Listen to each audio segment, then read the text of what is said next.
Thursday afternoon, the sky above central South Carolina cracked open. The sound was dense, percussive, and brief. It travelled across more than 100 miles of land and shook the buildings beneath it. Post. More than 1,400 people reported it to the federal government within hours. The United States Geological Survey logged it into the official earthquake catalogue under an event type it almost never uses, sonic boom. NASA said it was not a meteor. The Air Force said it was not their fighters. The closest fighter wing said nothing at all. And then today, 48 hours later, 800 miles. To the north, the sky cracked again over Boston. People felt it from Cambridge out to Cape Cod. The satellite in geostationary orbit caught a flash over the Atlantic with no storm beneath it. Boston police dispatched units expecting an explosion and found nothing. 2 large unexplained booms, same coast, same week, the most advanced atmospheric monitoring network in human history watching both of them in real time. One of them got an answer in 90 minutes. The other one is still sitting in the federal catalogue with the event type and no source attached. The strangest thing about this case is not the booms themselves. It is the question that the gap between those 2 answers forces the rest of us to ask. Hit the like button and subscribe to the channel if you have not already. Drop a comment telling me whether you heard either boom from where you are. I want to know if your community is in the felt footprint for South Carolina, for Boston, or for both. Share this video so the rest of your people can catch up on what these 2 events actually mean when you look at side by side. Now, let's get into it. We are going to start with the Boston boom and the satellite that produced an attribution in 90 minutes. Then we are going to go back to South Carolina and walk through exactly what the federal record shows and what it does not. Then we are going to work through every available explanation for the May 28th event. The bolide hypothesis, the earthquake swarm sitting directly beneath the catalogue point, the hypersonic test program, and the atmospheric conditions that amplified both events to felt footprints of more than 100 miles. And at the end of all of that, we are going to sit with the honest answer, which is that one of these 2 booms is almost certainly a meteor, and the other one remains, as of the moment I am recording this, officially unexplained. The federal record is doing its job. Gap in the federal record is exactly the size of the question we are about to spend the next 2 hours examining. At a little after 2 in the afternoon, Eastern Daylight Time on Saturday, May 30th, 2026, a single dense percussive sound travelled across eastern Massachusetts and shook the buildings beneath it. The first reports came from Cambridge, from Brighton, from Scituate, from Winchester, from Arlington, from Concord, from Linfield, from the North Shore, from Cape Cod. People felt it in homes 30 metres from each other, and in communities 40 miles apart. The Boston Police Department dispatched units to the Brighton neighbourhood because residents had called 911 to report what sounded like an explosion. Items fell off shelves.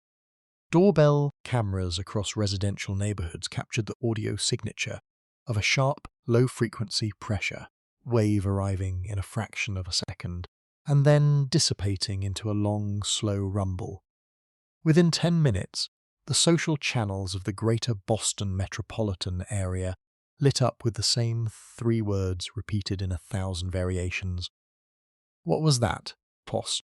That question is where this part of the video begins.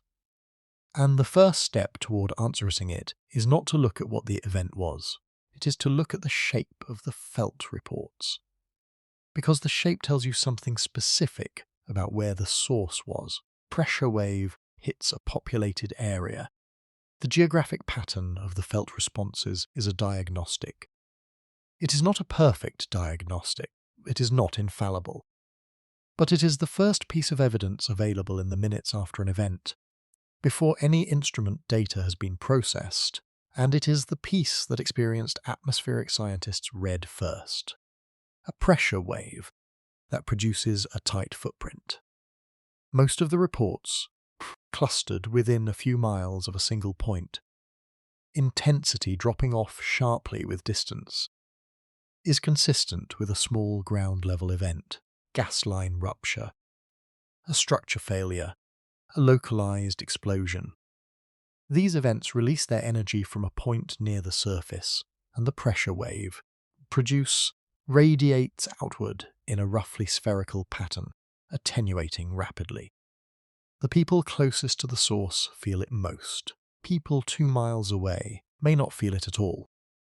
A pressure wave that produces a broad footprint, reports scattered across 30, 40, 50 miles in multiple directions from a loosely defined centre, with intensity that remains relatively consistent across the entire radius, is consistent with something happening high up in the atmosphere. An aerial source with line of sight to a wide swath of the surface simultaneously. SOTS. The geometry is different because the source is elevated. Instead of energy radiating outward from a point near the ground, the energy radiates downward and outward from a point in the sky. Every location on the surface within the line of sight radius receives approximately the same pressure impulse at approximately the same time. In the language of atmospheric acoustics, the second profile is what you expect from an aerial source. A bolide, a supersonic aircraft travelling at altitude, any pressure event originating in the mid to upper troposphere with enough energy to produce a detectable surface signature across a wide area. Pattern of the Boston reports fit the second profile. They came in from communities scattered along a roughly 30 to 50 mile radius around Boston metropolitan core. The densest cluster was in the immediate Cambridge to Brighton to Boston corridor. Secondary clusters extended out along the North Shore and inland toward Worcester County. That kind of footprint, broad, distributed, relatively consistent in intensity across a wide area, is consistent with an aerial source. Something happened in the air, not on the ground. Boston police, when they responded to the calls in Brighton, confirmed this reading by elimination. There was no fire. There was no damaged structure. There was no debris field. There was a neighbourhood full of confused residents and a sky that by every visual indication looked entirely ordinary. Clear conditions. No thunderstorm anywhere within 100 miles of the Boston metropolitan area. No smoke, visible contrail in the direction the pressure wave seemed to be coming from. Just the sound and the shaking and the dispatch logs and the rapidly growing list of communities reporting the same event from different parts of the metropolitan area simultaneously. The first public attempt at an explanation came from Eric Fisher. Fisher is the chief meteorologist at WBZ, the CBS affiliate in Boston, and he is among the most followed regional meteorologists in New England.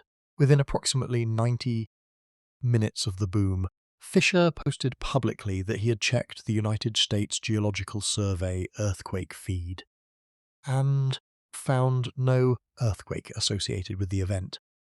He suggested in that initial post that the source might be a meteor. The post went out at approximately 3:30 in the afternoon. By 4:30, Fisher had posted a follow-up. He had confirmed, in his professional opinion, that the source of the boom was a meteor. Definitely a meteor causing that big boom. Those were his exact words. Professional consensus among East Coast meteorologists watching the event in real time converged on the same conclusion within the next hour. Nick Stewart, a spaceflight meteorologist who covers launches and atmospheric meteor events on a professional basis, posted that the boom was going to be, in his character, a rather significant bolide entering the atmosphere.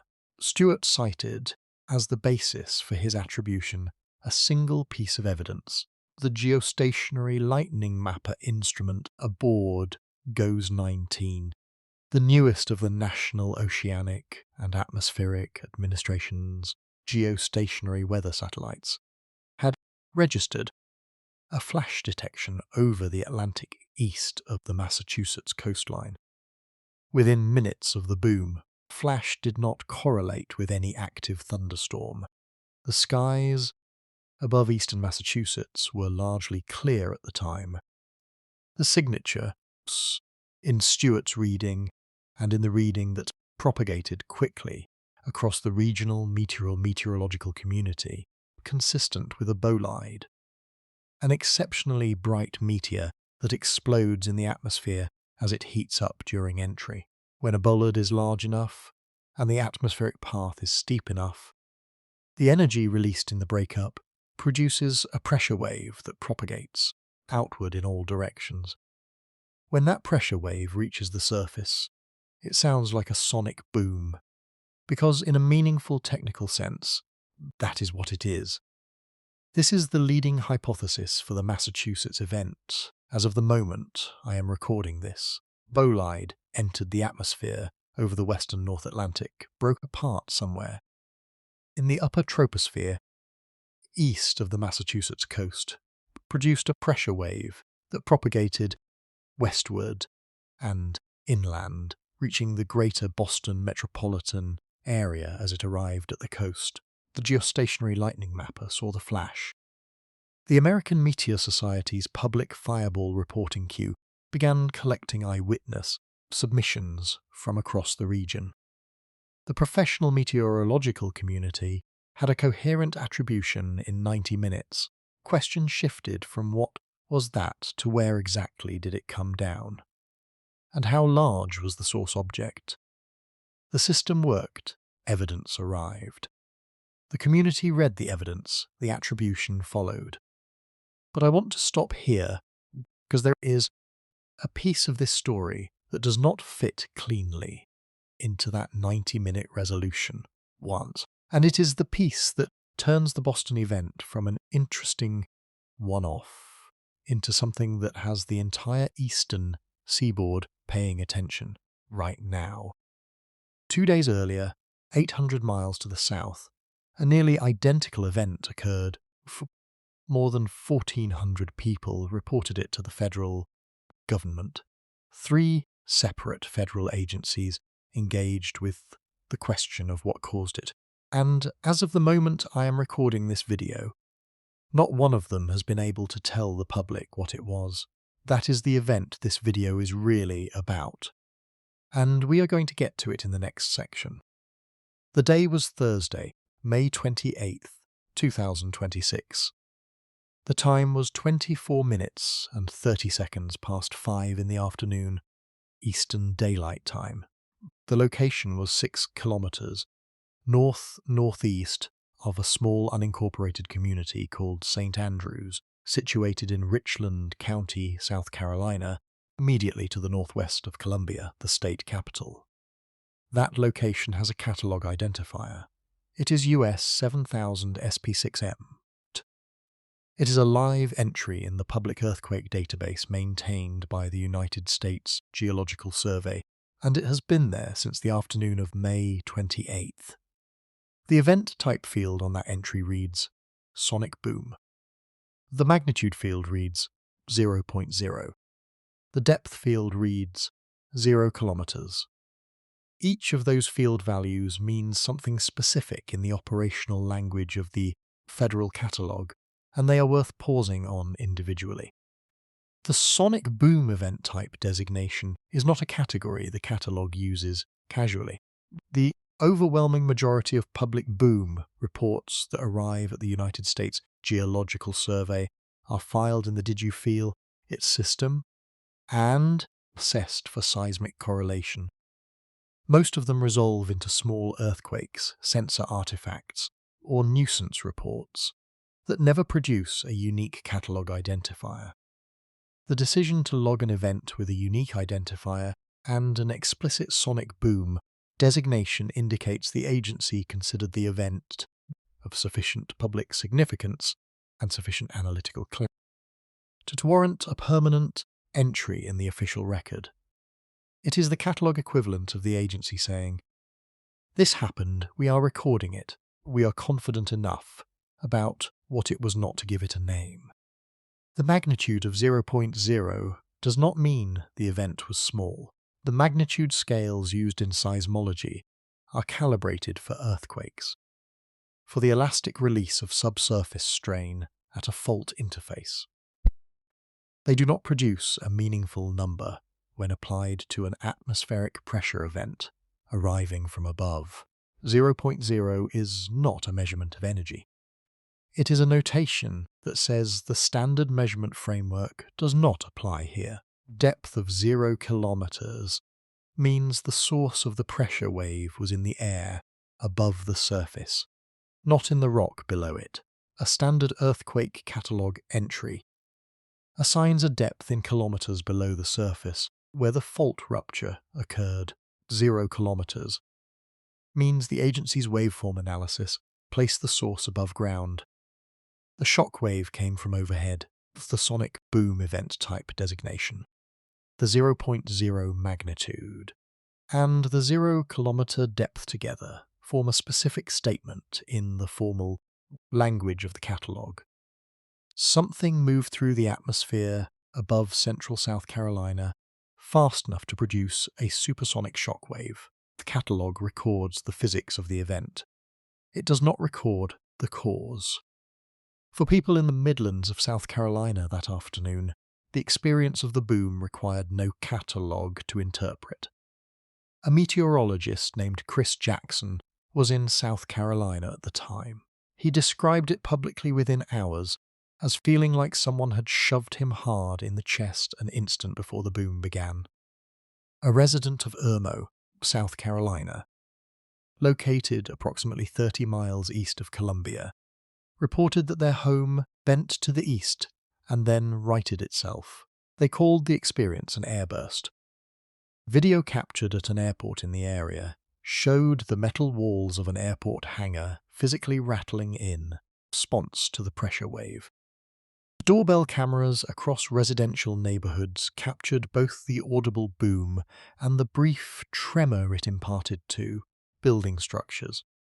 The geographic distribution of the felt reports was wider than the Massachusetts event 2 days later. Reports came in from the entire Midlands region, from Columbia north toward Charlotte, from Columbia east to Florence and toward Darlington County, from Columbia south toward the Aiken area and the Georgia border.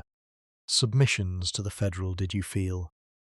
Its system arrived from communities as far away as Chesterfield County, well outside what would normally be considered the immediate footprint of a single atmospheric event centered over Columbia. By the end of the first 24 hours, the federal system had collected 1,454 felt response submissions, maximum reported intensity, 6 on the modified Mercalli scale. Modified Mercalli scale is the standard measure the United States Geological Survey uses for the felt intensity of a seismic event. Runs from one which is imperceptible to humans and only registers on instruments up to 12, which is total destruction. Intensity 6 is characterized as strong shaking, the level at which buildings begin to sustain minor structural damage. Plaster cracks, furniture moves, items fall from shelves. People who are standing have difficulty maintaining their balance. The fact that the May 28th event produced intensity 6 reports across a footprint of more than 100 miles means that whatever produced pressure wave was carrying enough energy at the source to do real distributed shaking across thousands of square miles of land simultaneously. 3 federal agencies engaged with the question of what that source was.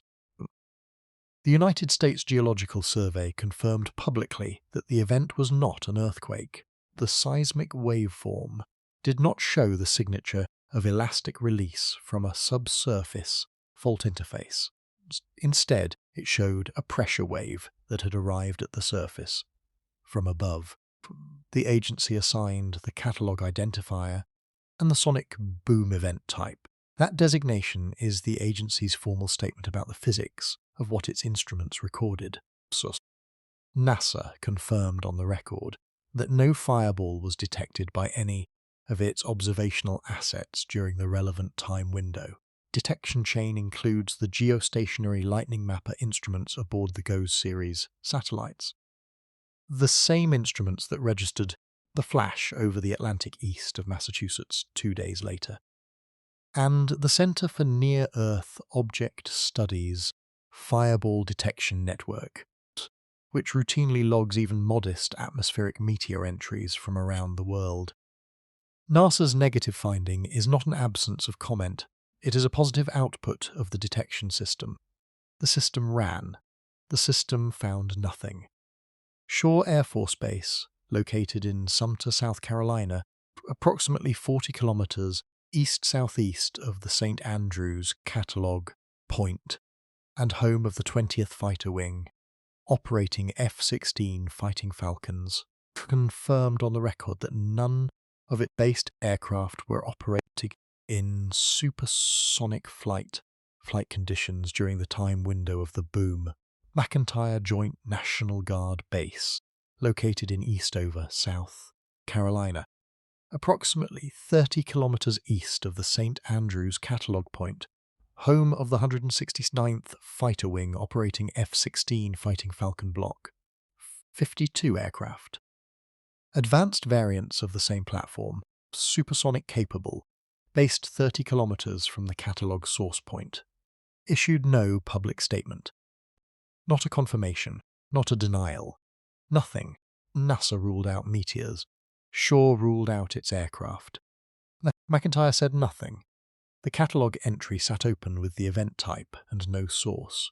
Thud. And then, 48 hours later, the sky cracked open over Boston, and the same federal infrastructure that had just spent 2 days not closing the South Carolina case converged on an attribution in 90 minutes.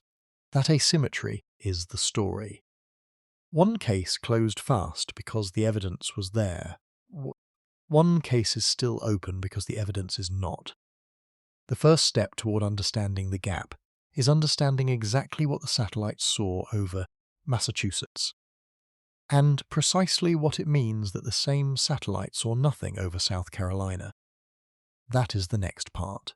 The satellite that produced the Boston attribution in 90 minutes is called GOES 19. The letters stand for Geostationary Operational as Environmental Satellite. Number 19 refers to its position in the lineage of geostationary weather satellites the United States has operated since the 1970s. GOES 19 is the newest of the series, having reached operational status in 2025. It sits in geostationary orbit, 22,236 miles above the equator, in a fixed position that gives it a continuous, unbroken view of the entire Western Hemisphere.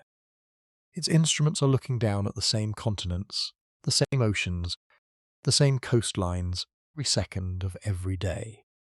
It is the operational backbone of weather forecasting for North and South America. The instrument that recorded the flash over Massachusetts this afternoon is called the Geostationary Lightning Mapper. It is abbreviated as GLM. The mapper was first flown on GOES 16, which became operational in 2017, and it has been a standard payload on every GOES satellite since. The mapper does exactly what its name says. It maps lightning. Host. It does this by taking approximately 500 images of the entire visible hemisphere every second. Each frame is processed by an onboard computer, looking for sudden brief flashes of light against the background of the planet. When the Computer sees a sudden increase in brightness in a specific pixel that lasts for a small number of frames and then fades. It records the event as a lightning flash, with a timestamp accurate to within 1 millisecond and a location accurate to within a few kilometers over the course of a single thunderstorm. The mapper might record thousands of these flashes, building up a real-time map of where the lightning is and how the storm is intensifying. The mapper's calibration for brightness sensitivities also makes it sensitive to other transient bright events that happen in the atmosphere. The most important of these for our purposes are bolides. When a bolide enters the upper atmosphere, the friction between the entering object and the air heats the object to incandescence. If the object is large enough, heating cascades into a rapid disintegration in which the entering body fragments into smaller pieces over the course of a few seconds.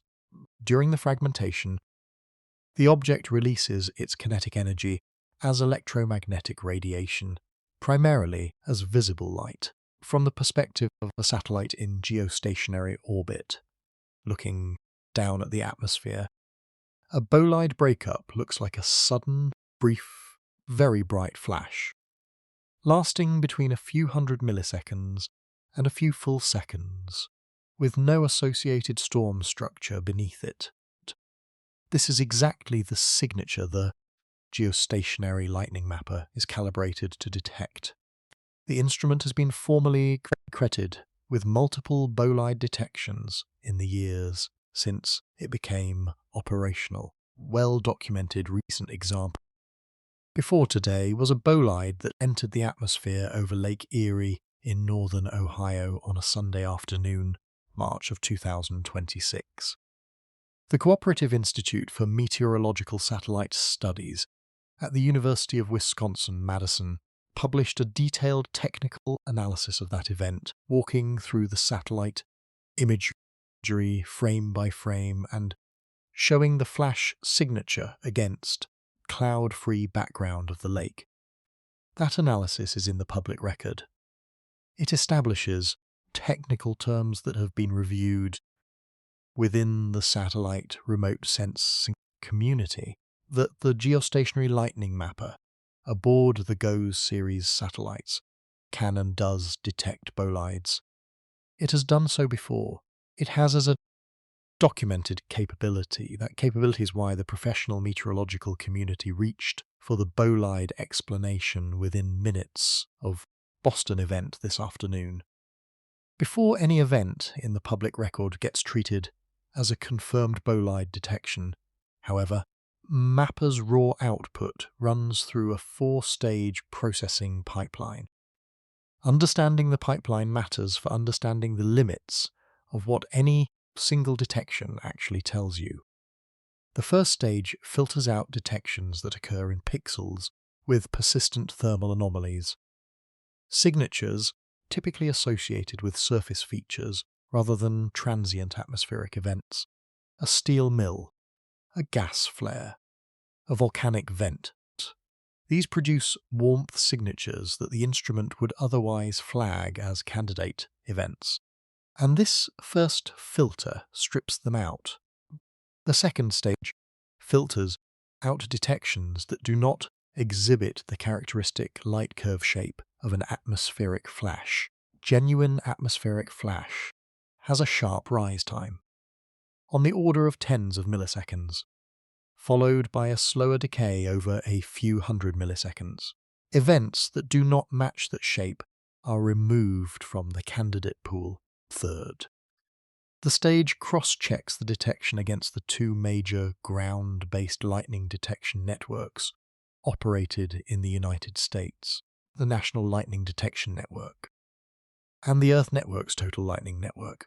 Detections that do not correlate with either network are flagged as candidates for non-lighting atmospheric events. This is the stage at which bolide candidates begin to separate from the ordinary lightning record. Fourth stage cross-checks the detection against the weather radar product to determine whether the event occurred within the footprint of an active thunderstorm. Detections that pass all 4 filters and occur outside an active storm footprint are flagged for human analyst review. That is where the bolide candidates emerge. That is the process that produced the attribution this afternoon. Geostationary Lightning Mapper registered a flash over the western North Atlantic east of the Massachusetts coastline. Flash passed all 4 filters. It occurred outside any thunderstorm footprint. It was coincident in time with the Boston boom. Professional meteorological community read the output of that pipeline and reached for the explanation that fit. Bolide entered the atmosphere, offshore, broke apart in the upper troposphere, and sent a pressure wave westward toward the coast. The instrument has the documented capability. The pipeline produced a candidate detection. The candidate detection fit the physical profile of the event.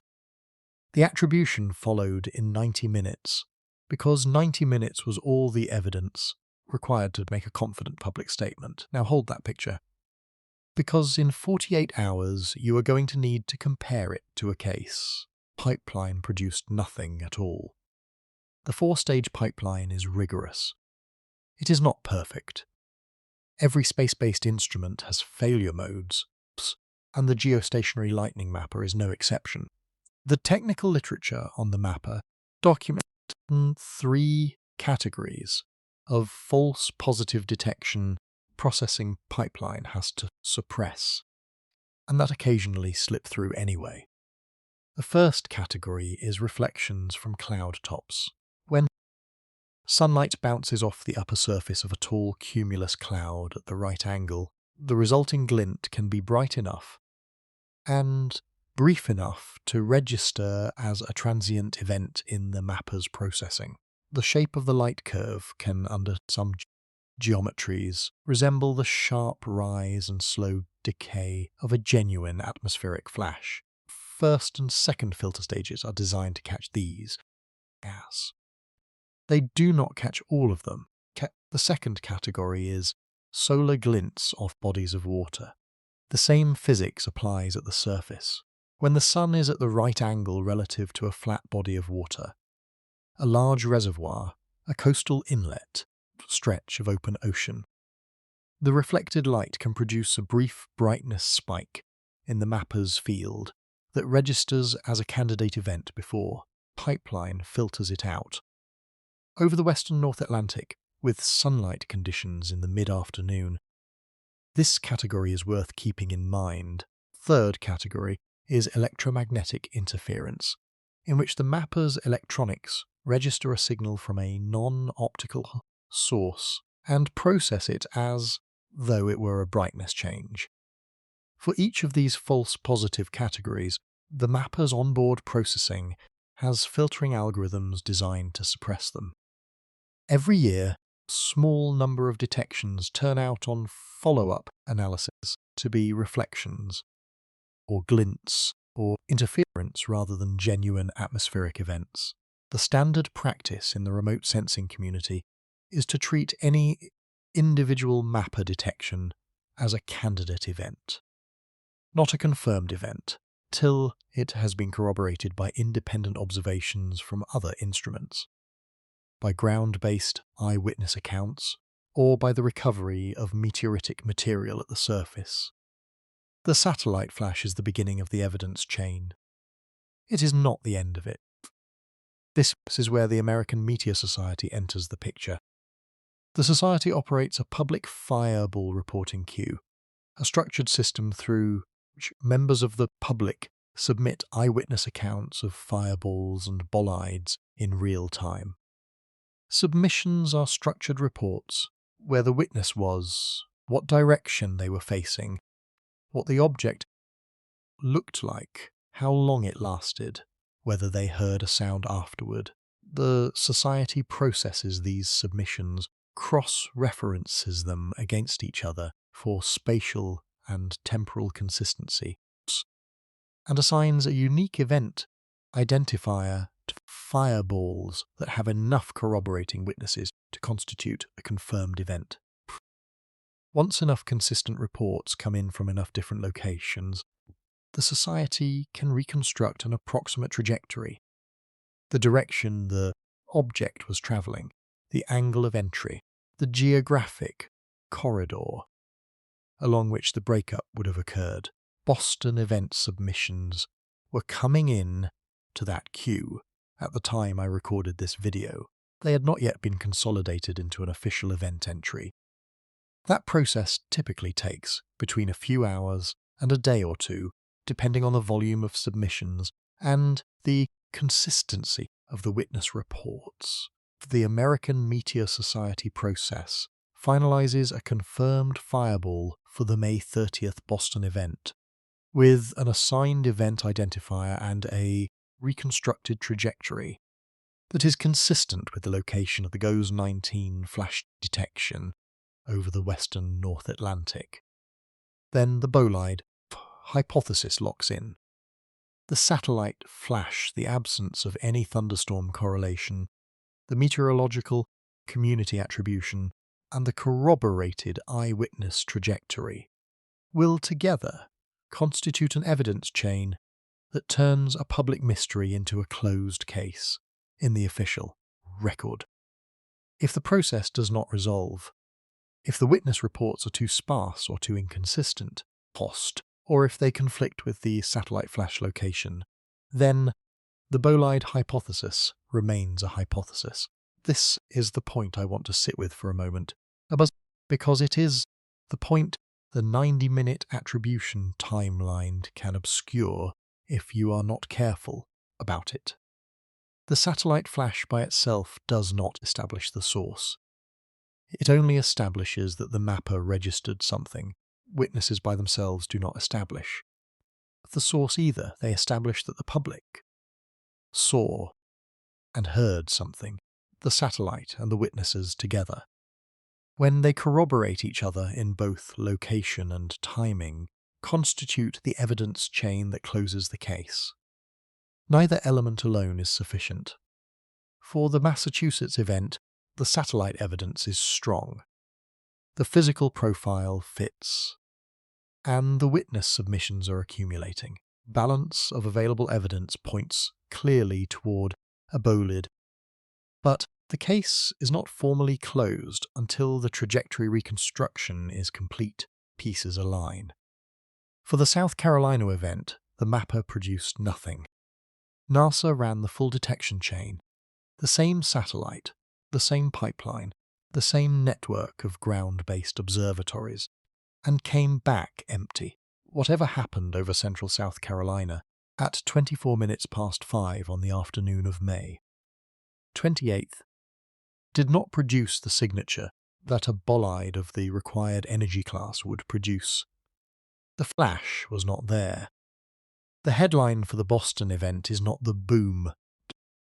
It is that the mapper saw something and the professional community knew what it meant within 90 minutes. The headline for the South Carolina event is the inverse.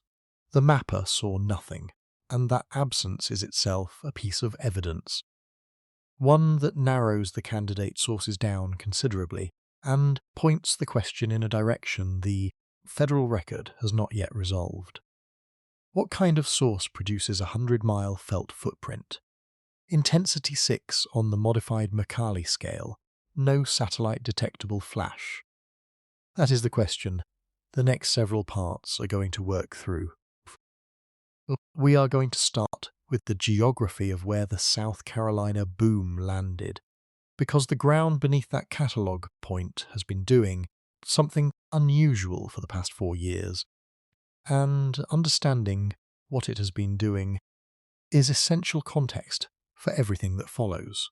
Catalogue point for the May 28th South Carolina event is located 6 kilometers northeast of a small unincorporated community called St. Andrews in Richland County, South Carolina, immediately to the northwest of Columbia. That is the coordinate the United States Geological Survey assigned when its instruments recorded the pressure wave, and its analysts determined where the source point was. Look at what is sitting in the geography around that coordinate. To the immediate east of St. Andrews lies Lake Murray, a reservoir constructed during the 1920s by the impoundment of the Saluda River, Brest. The reservoir is approximately 40 miles long from end to end and covers about 50,000 acres of surface water. It is the dominant geographic feature of the central South Carolina Midlands, and it has been a fixture of local life for nearly a century. In the middle of that reservoir sits a small land mass that appears on every local map, in every conversation among lifelong Lake Murray residents, and in every historical account of military aviation in the American South under the same name, Bomb Island. The name is not informal, 'tis not colloquial. It is the name because during the Second World War, the United States Army Air Forces used the island as a practice bombing range for B-25 Mitchell medium bombers preparing for the raid on Tokyo in April of 1942. The raid that history records as the Doolittle Raid, the air crews that flew it, trained, over this specific patch of South Carolina geography, before they flew off the deck of the USS Hornet into history. Bomb Island is still there. Lake Murray is still there. And the history of military aviation over this corridor, of supersonic aircraft, training operations, of airspace designated for high-performance flight activity, did not end in 1942. It has been continuous for more than 80 years. The catalogue point at 6 kilometres north-northeast of St Andrews falls inside that corridor now. Look at what else is sitting in the geography. The May 28th boom occurred above an active earthquake swarm, Cold. The swarm is centred near Lake Murray, approximately 10 miles west of the catalogue source point, and it has been producing measurable or seismicity since February of 2026. Less than 4 months before the boom, it has generated multiple felt events per month through the spring, with the largest reaching the high magnitude 2 to low magnitude 3 range. A separate and older swarm near the town of Elgin, approximately 20 miles further north and east, been active since late 2021. Over 4.5 years of continuous seismicity along the same structural corridor. The United States Geological Survey's own assessment describes the rate of seismicity in the broader Midlands region since the Elgin swarm began as the highest measured in the historical instrumental record for the region. That record sits in the public earthquake catalogue. Every event in the Lake Murray swarm and the Elgin swarm has a catalogue entry, a magnitude, a depth, and a did you feel it response count. The pattern is documented, public, and ongoing. The May 28th boom also occurred above a fault system that had been geologically quiet for hundreds of millions of years, until December of 2021. The Eastern Piedmont Fault System, a zone of geological weakness, running northeast to southwest from Virginia through the Carolinas into Georgia, is the structural remnant of a mountain-building event that occurred approximately 300 million years ago. For the entirety of recorded human history before late 2021, it had produced no meaningful seismic activity at the surface. Then it woke up. The Washington Post and the Boston Globe published feature reporting on the broader reactivation pattern in March of 2026. The Post and Courier in Charleston published a detailed explainer characterizing the swarms as the reactivation of fault systems seismically quiet for hundreds of millions of years. The reporting is in the public record. And finally, the May 28th boom occurred on a Thursday afternoon, 2 days before Memorial Day, a calendar position that in the operational rhythm of both regular Air Force and Air National Guard units across the eastern United States typically corresponds to elevated training tempos, as units prepare for the ceremonial flight operations associated with the holiday weekend. 4. Overlapping contexts. Historic military overflight corridor above of a reservoir named for its wartime bombing range. An active earthquake swarm producing record seismicity directly below the catalogue source point. Fault system that reactivated less than 5 years ago. Along structures that had been dormant for 300 million. A training calendar window that places supersonic-capable aircraft at elevated operational tempo across the southeastern United States. None of these 4 contexts points by itself or to a single explanation. Taken together, they mean that the May 28th event occurred in a geographic and operational setting where multiple candidate sources are simultaneously plausible, and where the absence of a satellite detection does not by itself resolve the question of which candidate is the correct one. Federal disclosure pattern is the next piece of context. What was said? What was not said? By whom? That is what tells us how much of the picture the public record is actually showing us right now. 3 federal agencies engaged publicly with the question of what produced the May 28th boom. Each one spoke from within the limits of its own operational mandate, understanding what each agency is authorized to say, and what it is not, is first step toward reading the disclosure pattern accurately. NASA's mandate in the context of atmospheric pressure events is to detect and characterize objects entering the atmosphere from space. The agency operates the Center for Near-Earth Object Studies, which maintains the public Fireball and Bolide database. It manages the Geostationary Lightning Mapper data product alongside the National Oceanic and Atmospheric Administration. It maintains a network of ground-based observatories. It contributes to the International Planetary Defense Data Sharing Infrastructure.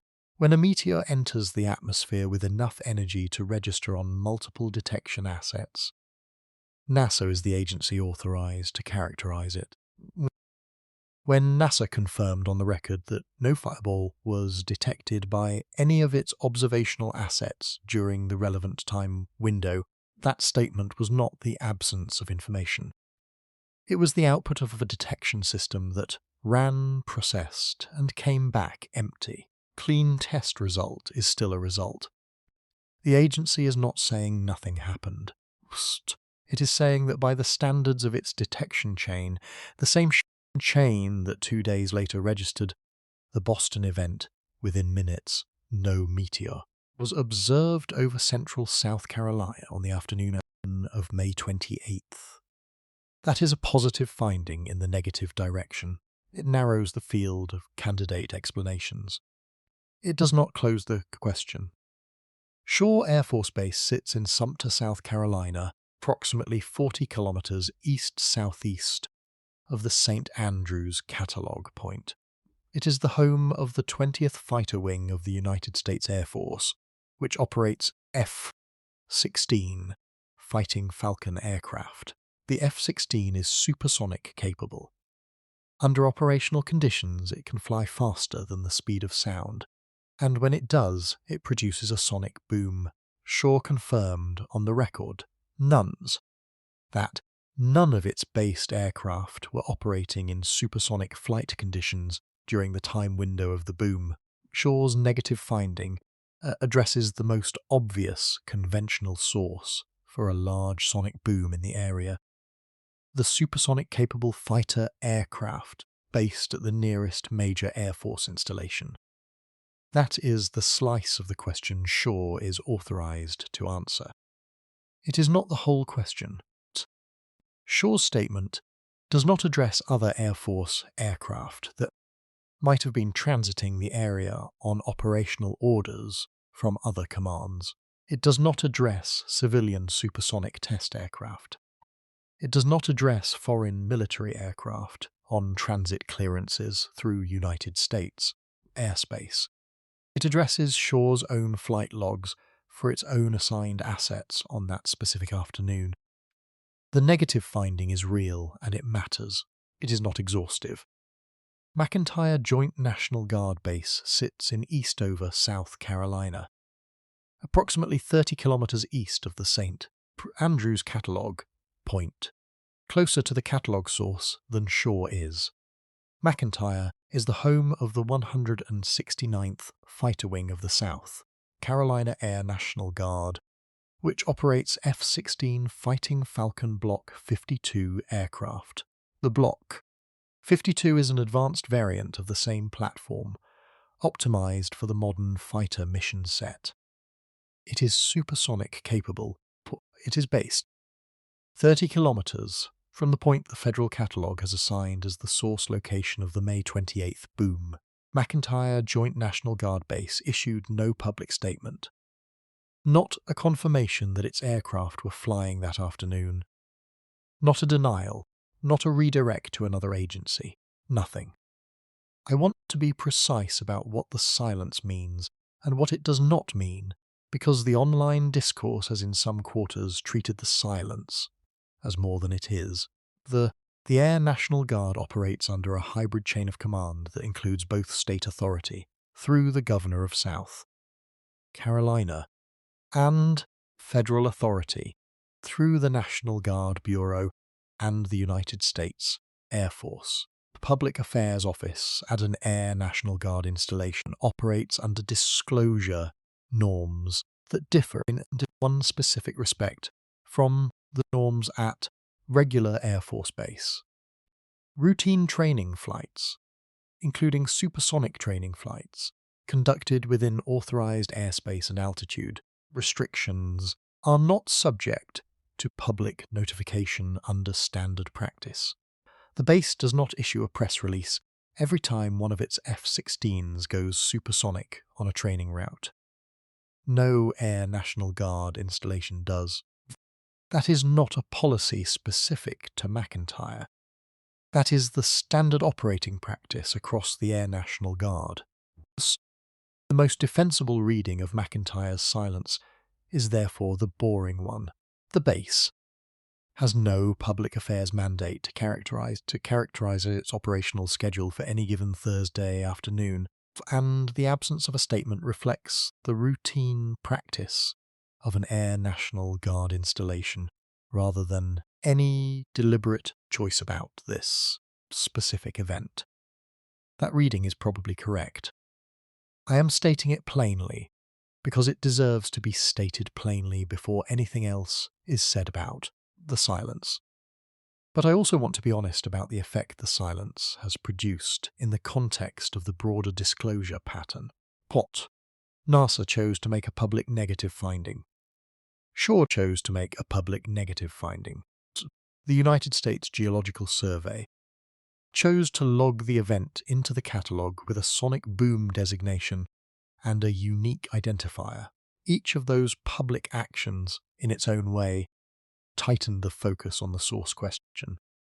Each one ruled out a slice of the candidate space. And as the conventional sources got ruled out one by the agencies that did speak, the agencies that did not speak became, by a kind of negative inference that the human mind constructs almost automatically, the agencies whose piece of the question was still outstanding. That inferential structure is not fair. The silence of an agency with no public affairs mandate to speak is not an admission, but the public discourse does not always operate on formal inferential structures. It operates on patterns of attention. Pattern here. The loudest public agencies making the most specific public denials, most operationally proximate installation saying nothing at all, has produced a focal asymmetry in the public conversation that the data alone does not justify, but that the disclosure architecture has nonetheless created. Two agencies ruled out their slices. One agency said nothing. The catalogue entry remained open. Event type recorded. Source unattributed. Pulled. That is where the South Carolina case stood. When the sky cracked open over Boston 48 hours later, and understanding what kind of source could produce that event.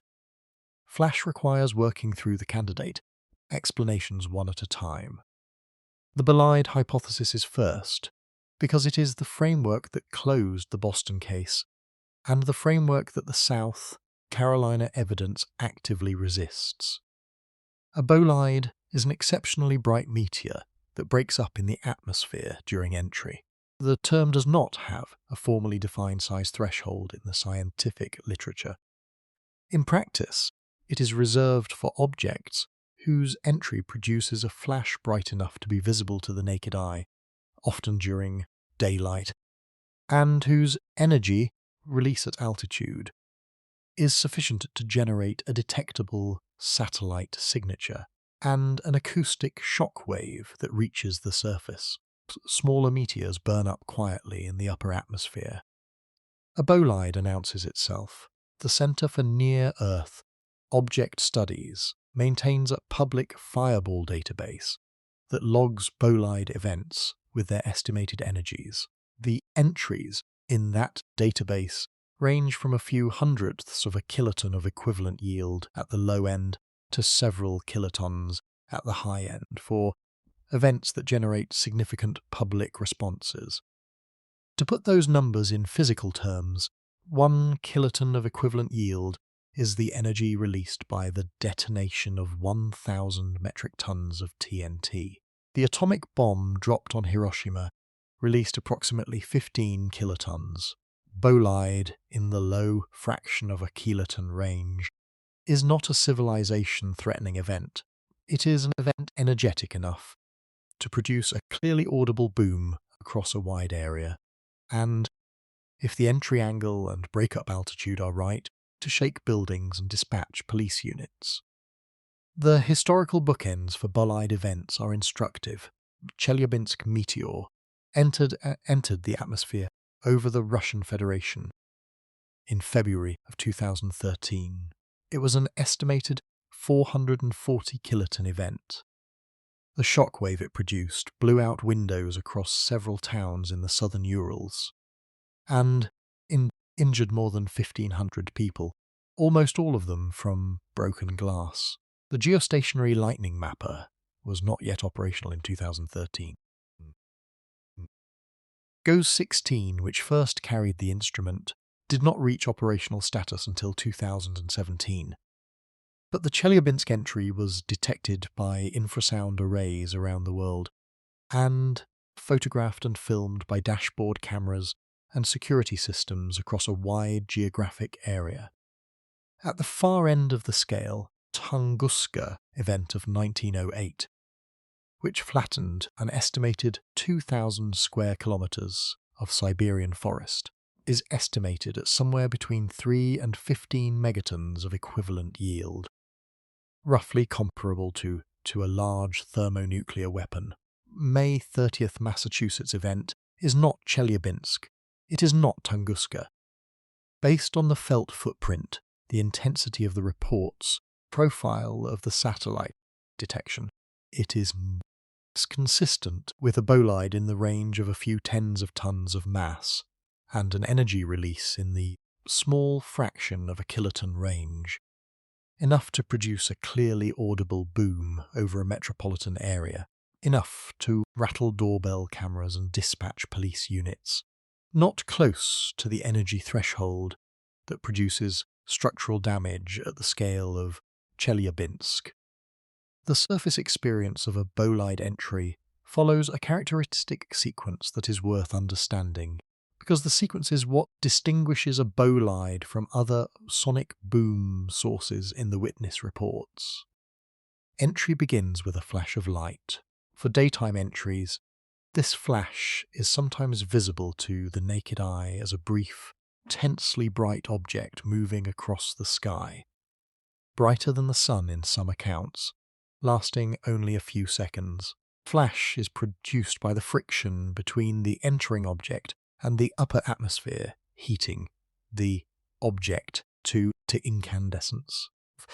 If the object is large enough, the heating cascades into a rapid disintegration, in which the entering body fragments into smaller pieces, releasing its kinetic energy as light over the course of the breakup. The acoustic shock wave produced by that breakup propagates outward from the breakup point in all directions. But it does not reach the surface instantly. Sound travels at approximately 340 meters per second at sea level, roughly a mile every 5 seconds. Breakup of a bolide typically occurs at altitudes in the range of 20 to 40 kilometers above the surface. At those altitudes, the speed of is lower than at sea level due to temperature effects. But the distance is large. The result is that people who see the flash often report the boom arriving 30 seconds, sometimes a minute or more, after the visual event. The delay is not a malfunction of the atmosphere. It is geometry and physics. For the Massachusetts event, the geometry fits the bolide hypothesis in a specific way. The GOES-19 geostationary lightning mapper registered the flash over the western North Atlantic, east of the Massachusetts coastline. If the breakup occurred offshore at altitude, pressure wave would propagate in all directions from the breakup point, including westward toward the coast. As the wave crossed the coastline and reached the populated areas of eastern Massachusetts, it would arrive at the surface across a broad footprint simultaneously, producing the distributed pattern of felt reports that stretched from Cambridge to Cape Cod. The geometry of an offshore breakup propagating westward is consistent with the geographic distribution of the felt reports. The satellite detection and the surface reports corroborate each other spatially. That is why the bolide hypothesis fits so cleanly for Boston. The satellite saw the flash. The flash was offshore. The wave propagated westward. The reports came in from a broad coastal arc. Each piece of evidence is consistent with every other piece. Now apply the same framework to South Carolina. NASA confirmed on the record that no fireball was detected by any of its observational assets during the relevant window on May 28th. That detection chain includes the same geostationary lightning mapper aboard the same GOES series satellites. It includes the Center for Near-Earth Object Studies Fireball Detection Network, which operates ground-based all-sky cameras and processing systems that routinely log even modest atmospheric meteor entries from around the world. Entries well below the energy threshold of the May 30th Massachusetts event. There was one eyewitness account from Columbia in which a resident posted publicly that they observed odd contrails radiating from a common point immediately following the boom, in a pattern the witness characterized as consistent with a meteor explosion. There was a single doorbell camera frame that appeared to show a contrail-like trail in the upper portion of the captured image. These observations are not nothing. A single eyewitness contrail report and a single doorbell camera frame are real data points, but they are not sufficient to override the NASA negative finding. A bolide with enough energy to produce a 100-mile felt footprint and modified Mercalli Intensity 6 across the South Carolina Midlands. The kind of bolide that would register at that scale should have produced a flash signature on the geostationary lightning mapper. It should have triggered the same pipeline that caught the Massachusetts event 2 days later. Did not. The Massachusetts event has the satellite signature. The South Carolina event does not. When the satellite signature is absent, bolide hypothesis weakens to the point where it cannot carry the attribution. And when the bolide hypothesis cannot carry it, the candidate sources that remain are different in character. One of them has been sitting directly beneath the May 28th catalogue point for 4.5 years, building pressure in the rock below the surface of the South Carolina Midlands. That is where the next section goes. Catalogue point for the May 28th event sits 6 kilometres north-northeast of St Andrews. Directly below that point, depths between 3 and 7 kilometres. In the metamorphic rock of the South Carolina Piedmont, the ground has been moving. It has been moving for 4.5 years. The earthquake swarm that began near the town of Elgin, South Carolina, in late 2021 is now one of the longest-running active intraplate swarm sequences in the modern instrumental record for the eastern United States. Hundreds of events have been catalogued. The largest have reached the high magnitude 2 to low magnitude 3 range. Small enough that most of them do not cause structural damage. Large enough that a significant fraction of them are felt by residents across the Midlands. Cumulative did you feel? Its response volume for the Elgin sequence alone runs to several thousand submissions spread across 4.5 years.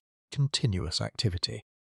The United States Geological Survey's own public assessment characterises the rate of seismicity in the broader Midlands region since the Elgin swarm began as the highest measured in the historical instrumental record for the region.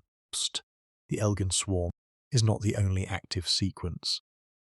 In February of 2026, less than 4 months before the May 28th boom, separate swarm began producing measurable seismicity near Lake Murray, centred approximately 10 miles west of the St Andrews catalogue point. The Lake Murray swarm has generated multiple felt events per month. Through the spring of 2026, the largest events reaching the high magnitude 2 range. The cumulative felt response volume for the Lake Murray sequence since February has exceeded several thousand did you feel its submissions. It is a younger swarm than Elgin, but it is active, it is ongoing, and it is centred inside the geographic footprint of the May 28th event. These two swarm sequences are not isolated curiosities.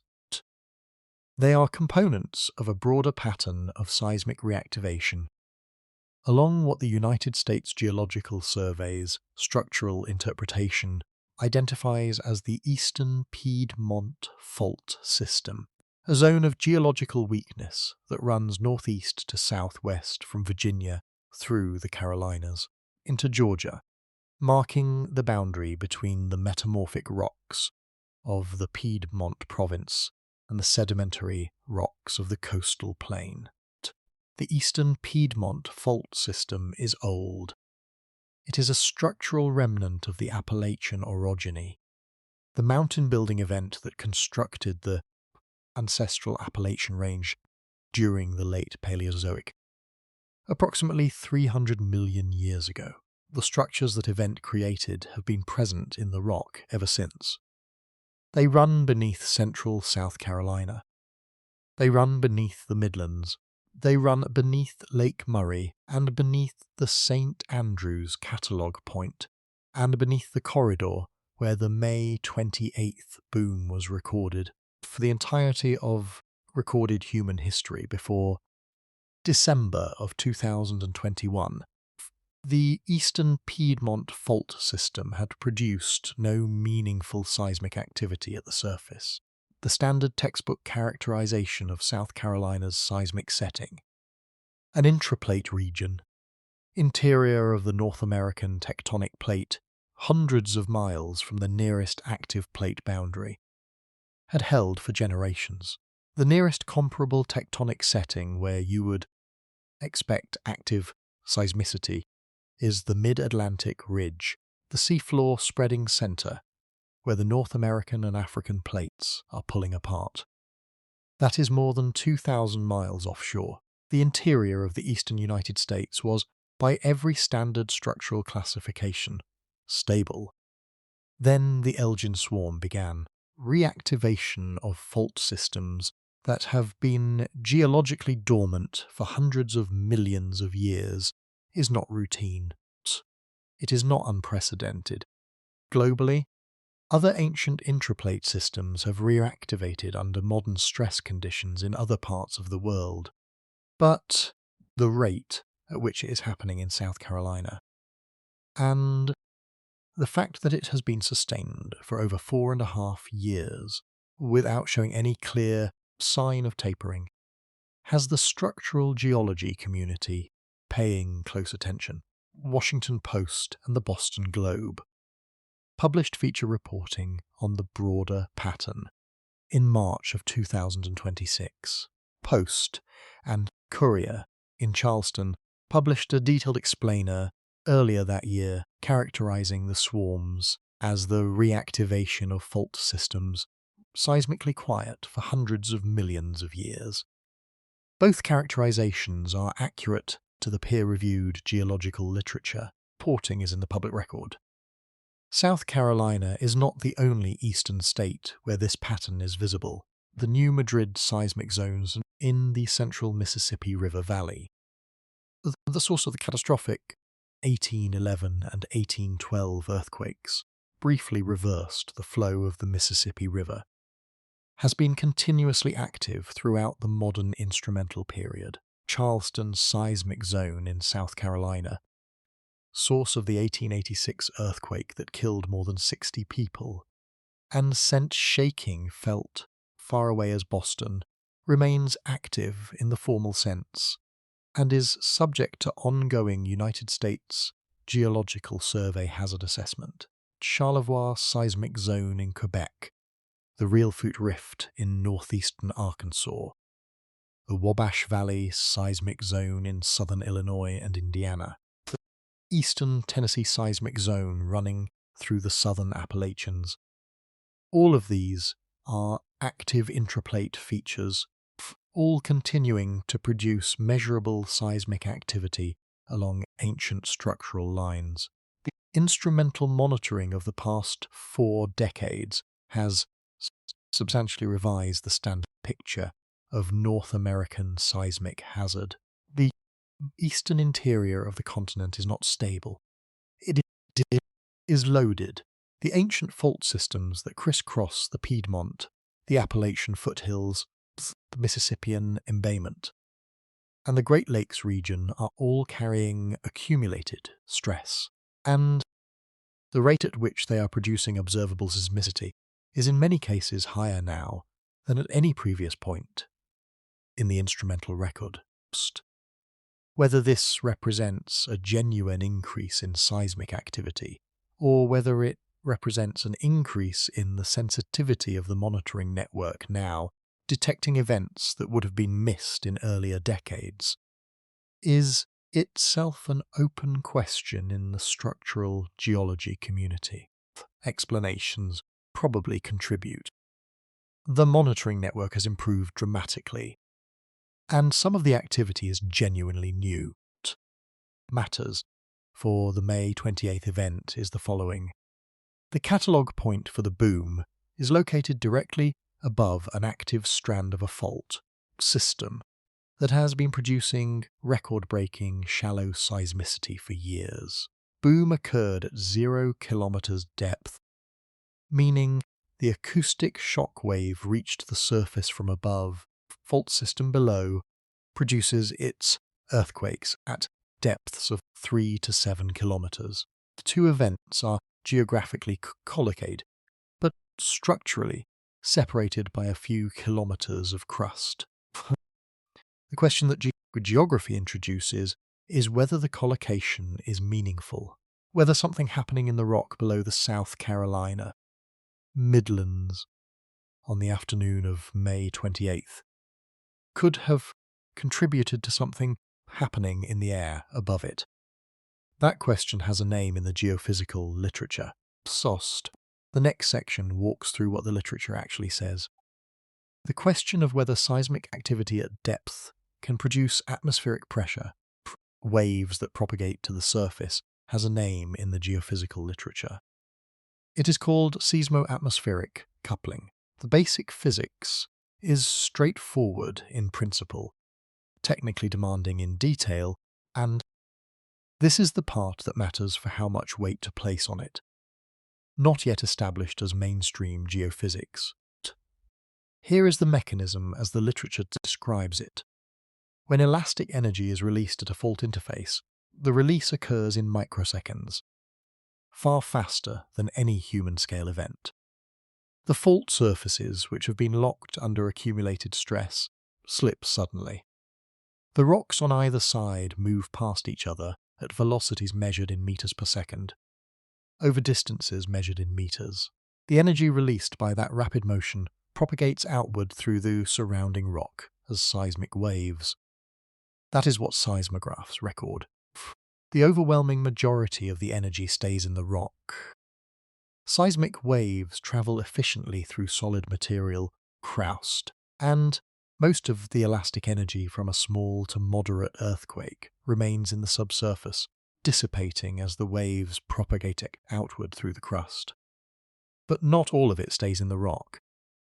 A fraction of the energy reaches the surface, where the ground-grown motion couples into the atmosphere through the physical displacement of the surface itself. When the ground moves upward, pushes the air above it.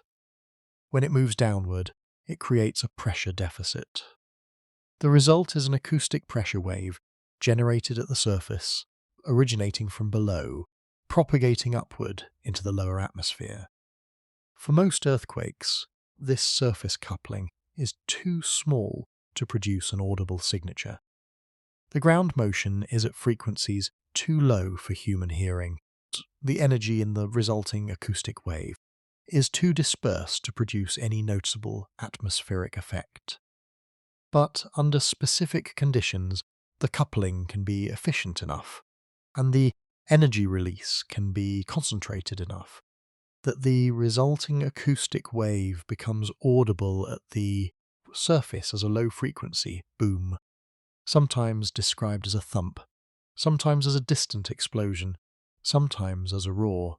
The conditions that maximize the efficiency of the coupling are roughly four.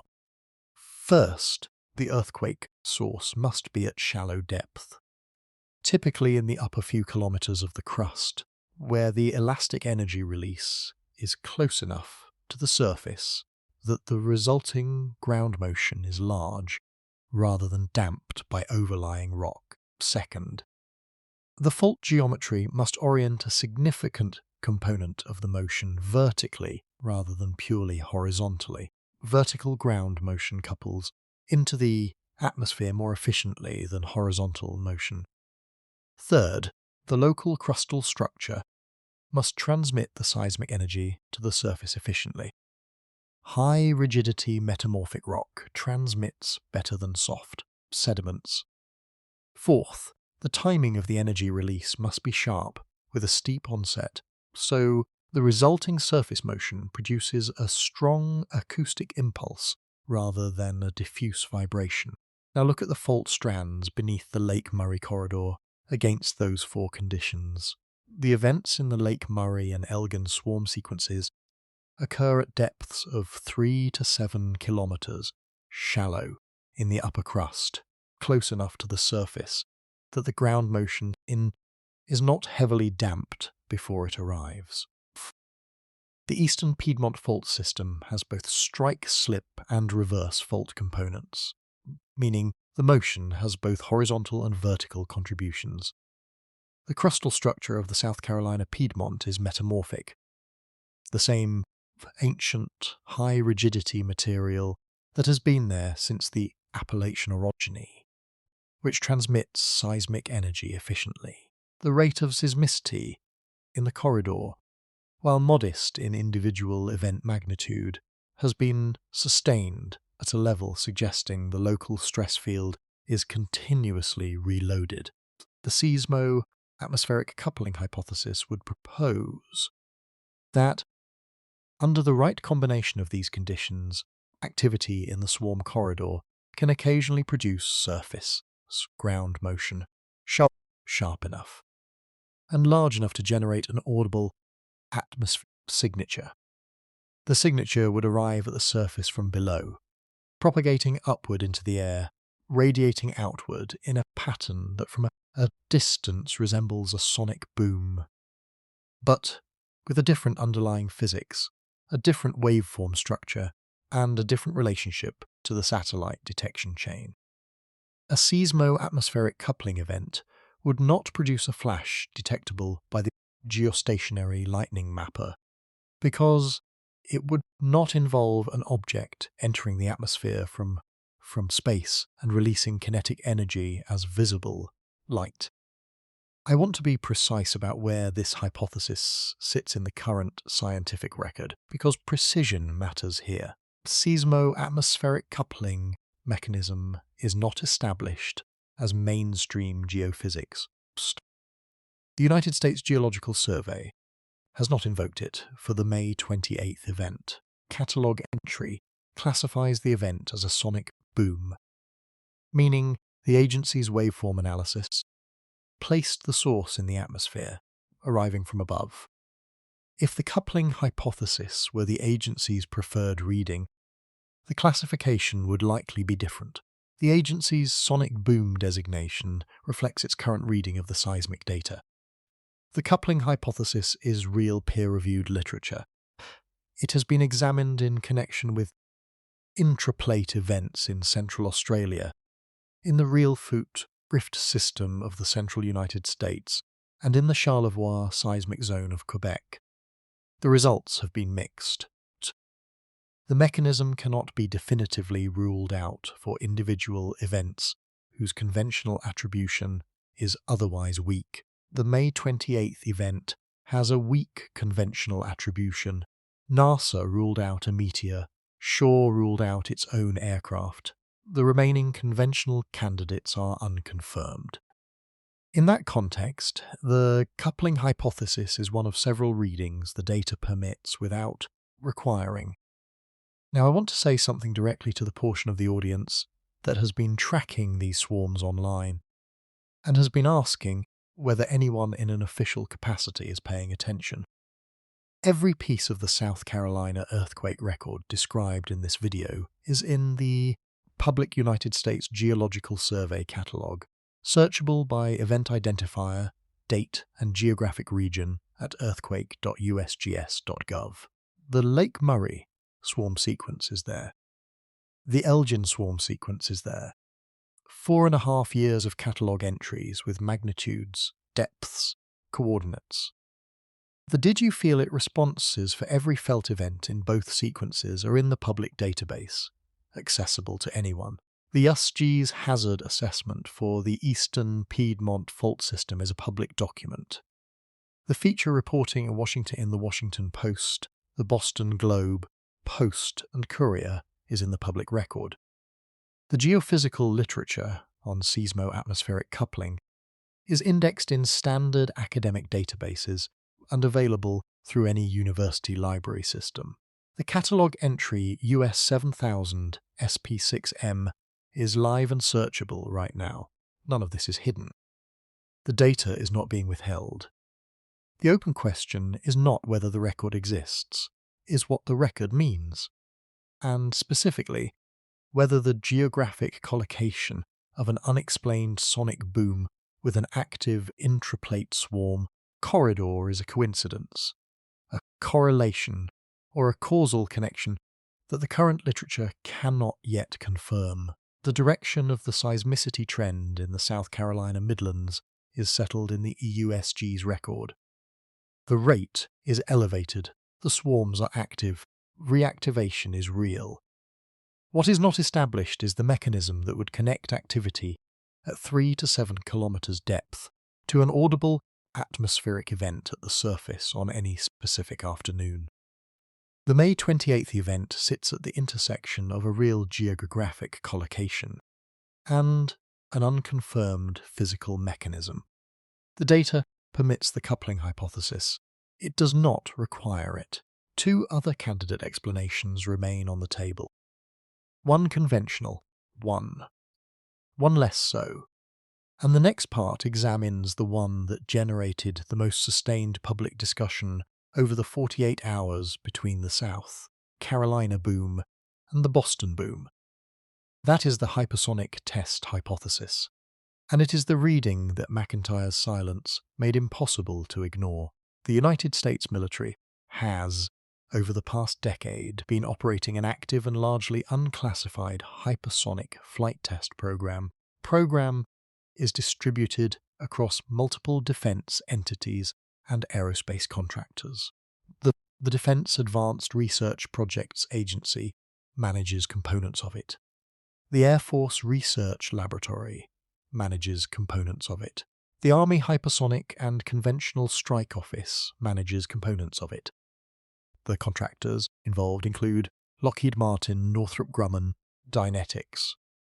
The vehicles under test include the X-60 Hypersonic Flight Research Vehicle, the AGM-183 Air-Launched Rapid Response Weapon, the Common Hypersonic Glide Body, the Long-Range Hypersonic Weapon, a family of boost glide and air-breathing systems designed to travel at speeds above Mach 5 through the per atmosphere, and deliver a conventional or nuclear payload at intercontinental range with minimal warning time. Program is not secret in the sense that its existence is unknown. It is covered extensively in publicly available defense reporting, congressional budget documents, and in Department of Defense press releases about test milestones. What is not public is the test schedule. Individual flight tests are conducted under operational secrecy. Airspace restrictions associated with a test are managed through Federal Aviation Administration coordination. The FAA issues notices to air missions, known as NOTAMs, temporarily restrict flight in designated corridors. But those restrictions do not identify the activity they are protecting. The NOTAM closes the airspace. It does not say why. After the test, the Department of Defense may or may not acknowledge the event publicly, and the acknowledgement, when it comes, typically arrives days or weeks after the fact. This is the standard disclosure practice for sensitive flight test activities across the Department of Defense. It is not unusual. It is the way every classified or sensitive test program in American aviation history has been managed, from the U-2 to the F-117 to the B-2 program tests. The airspace closes without explanation. The public hears a noise. The noise goes unattributed until someone in the chain of authority decides it has been unattributed long enough. The acoustic signature of a hypersonic vehicle is worth understanding in some detail because the witness experience on the ground is one of the pieces of evidence that could, in principle, help distinguish a hypersonic test from a conventional sonic boom, and the distinction is not always clean. A conventional supersonic aircraft flying at Mach 1.2 or Mach 1.5 at 20,000 feet produces a sharp, well-defined sonic boom that arrives at the surface as a distinct double crack.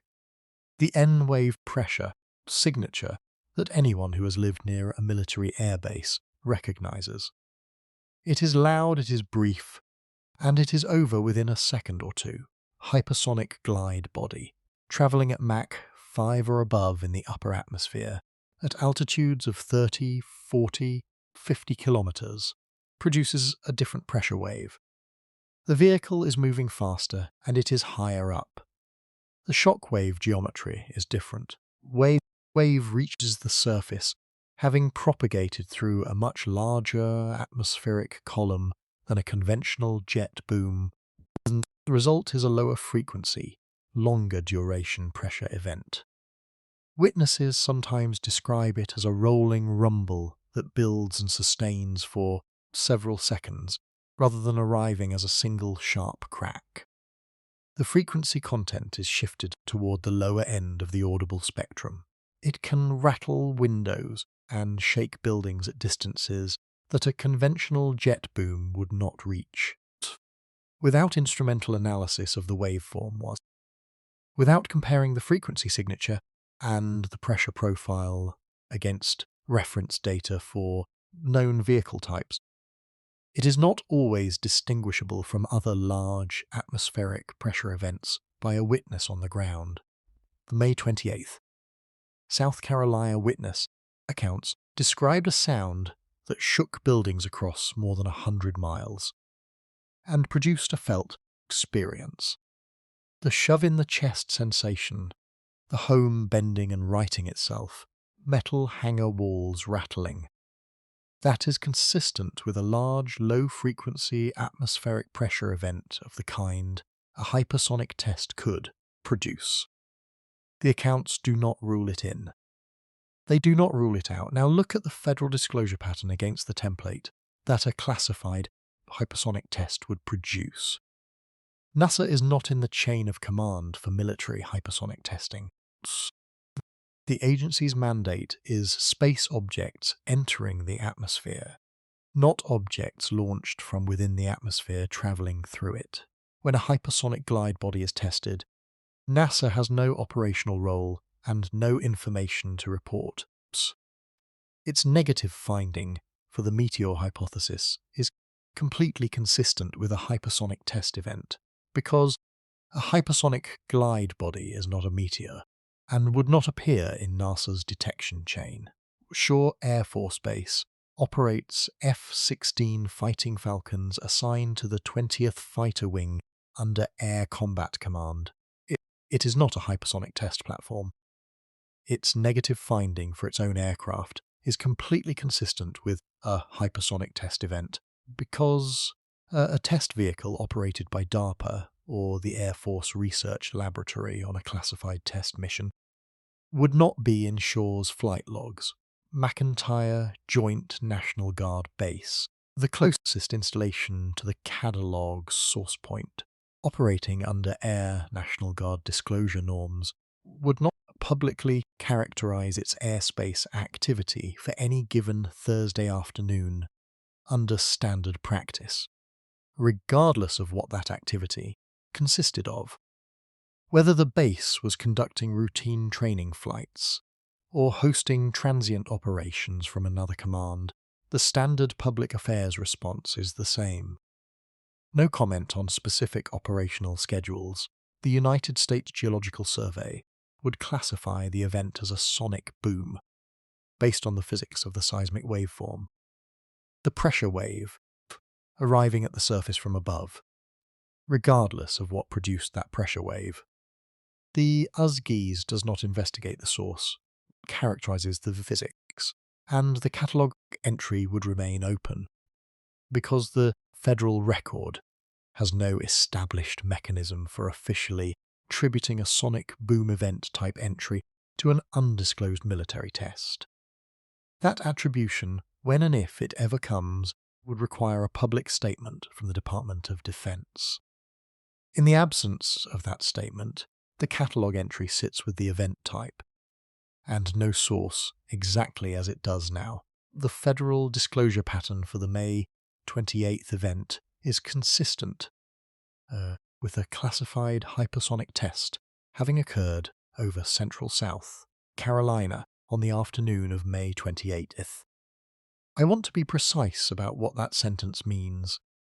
Consistent with does not mean evidence of. The same disclosure pattern is consistent with a conventional supersonic aircraft transiting the area whose operational record simply has not been made public. It is consistent with the seismo-atmospheric coupling hypothesis. It is consistent with a small bolide that escaped the satellite detection chain. The data does not distinguish between these readings. Pattern fits the test hypothesis. The pattern also fits other hypotheses. The test hypothesis fits the South Carolina event in a way it does not fit the Massachusetts event. That asymmetry is worth naming directly before moving on. The GOES-19 geostationary lightning mapper registered a flash over the western North Atlantic east of the Massachusetts coastline, a specific satellite-recorded piece of evidence that points toward a bolide and away from a hypersonic vehicle. A hypersonic glide body travelling at Mach 5 or higher through the upper atmosphere does not produce a flash detectable by the lightning mapper. The vehicle's thermal signature during flight is in a different spectral range than the visible light flash of a bolide breakup. The mapper is calibrated for the bolide signature. It is not calibrated for, and would not typically register, thermal profile of a hypersonic vehicle in powered or glide flight. The Massachusetts flash is specific evidence against the hypersonic hypothesis for that event. The South Carolina case has no equivalent satellite evidence of any kind.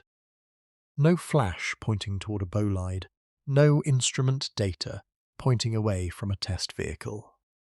The absence of a satellite detection for South Carolina does not confirm the test hypothesis, but it does mean that one of the main pieces of evidence that would argue against it, a satellite-recorded bolide signature, is simply not present. The two events may have entirely different sources. A bolide over the Atlantic east of Boston on the afternoon of May 30th, something else. Entirely over central South Carolina, 2 days earlier. 48-hour gap between them and the 800 miles of coastline separating them do not require a common cause. Temporal clustering may be exactly what it looks like on the surface. A coincidence, pattern of explained coastal booms along the Carolinas and the broader southeastern seaboard is not new. It has a name that predates the modern hypersonic test program by more than a century. The Seneca guns. A long-standing tradition of unexplained boom reports along the Carolina coast, documented in print since at least the 19th century, attributed at various times to undersea methane releases, to atmospheric inversions transmitting distant thunder, to the collapse of submarine landslides, and to military aircraft operating offshore. Modern revival of similar reports in central South Carolina, southeastern Virginia, and the eastern North Carolina coastal plain has, past several years, tracked the expansion of regional military test ranges and the introduction of new high-speed vehicle types into the operational inventory. Shaw, McEntire, Fort Liberty in North Carolina, Marine Corps Air Station Cherry Point in North Carolina, Broader Air Combat Command, and Air National Guard operational footprint across the southeast constitute one of the densest concentrations of supersonic and hypersonic capable aviation assets in the world. The southeastern United States is, in the operational sense, a busy patch of sky. The expansion of the hypersonic test program and the elevated rate of unexplained boom reports in the southeastern United States are correlated across the same time period. I am not making a causal argument from that correlation. Correlation does not establish causation, and the honest reading of the available evidence does not require the causal inference. Is that the correlation exists, that it is the structural reason the online discourse moved toward the test hypothesis as quickly as it did, and that the McEntire silence, routine in the Air National Guard context, unremarkable in isolation, became the focal point it became, because the correlation was already there before anyone started looking at the May 28th event specifically.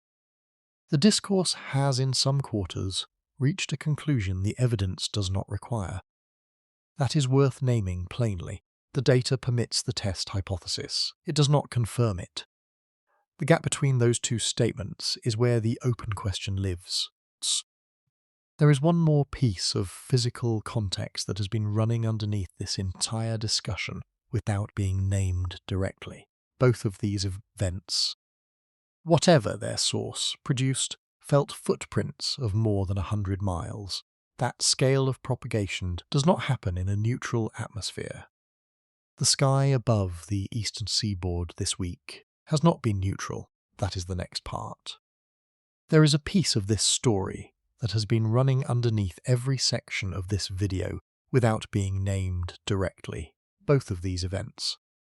The South Carolina boom on May 28th and the Boston boom on May 30th produced felt footprints of more than 100 miles. 1,454, did you feel?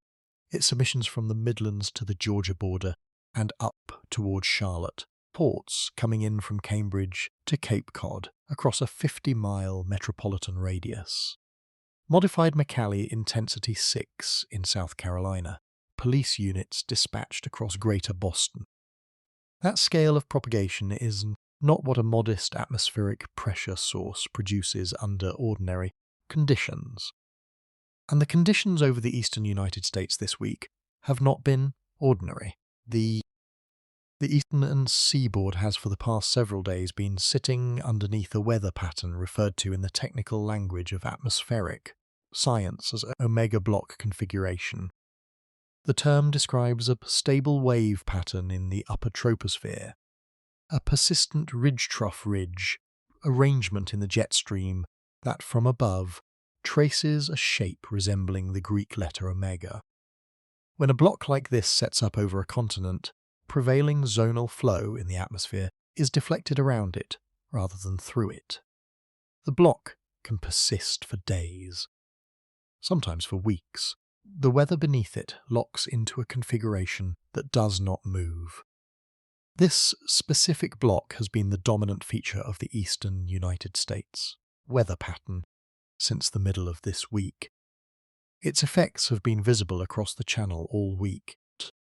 Produced the anomalous cold air advection from Canada into the northeast that brought snow flurries to New England on May 30th. Memorial Day weekend, late May, snow falling on Cape Cod. It drove the closed low-pressure system responsible for the high wind warnings on the Cape earlier today. It organised the severe weather setup currently unfolding across the central plains, with enhanced risk for severe thunderstorms over central Kansas as the southern edge of the block interacts with Gulf moisture pushing north. Block is the reason this week's weather across the eastern half of the continent has looked the way it has. The block has done something to the vertical structure of the lower atmosphere that, for acoustic propagation, matters more than any of those surface weather effects. Under standard atmospheric conditions, a sound wave emitted at the surface or at low altitude travels outward in a roughly spherical pattern. The energy spreads over an ever larger area as it propagates away from the source, attenuating with distance, according to the inverse square law. A loud boom at the source becomes a moderate rumble a few miles away, and an inaudible vibration at greater distances. This is the standard acoustic propagation that governs most everyday sound events, and it is why the sonic boom from a military jet on a training route is heard across a few miles of geography rather than 100. Plus, the lower atmosphere is not always uniformly stratified. When a strong thermal inversion sets up at low altitude, cold air near the surface, warmer air above, the inversion layer acts as an acoustic ceiling.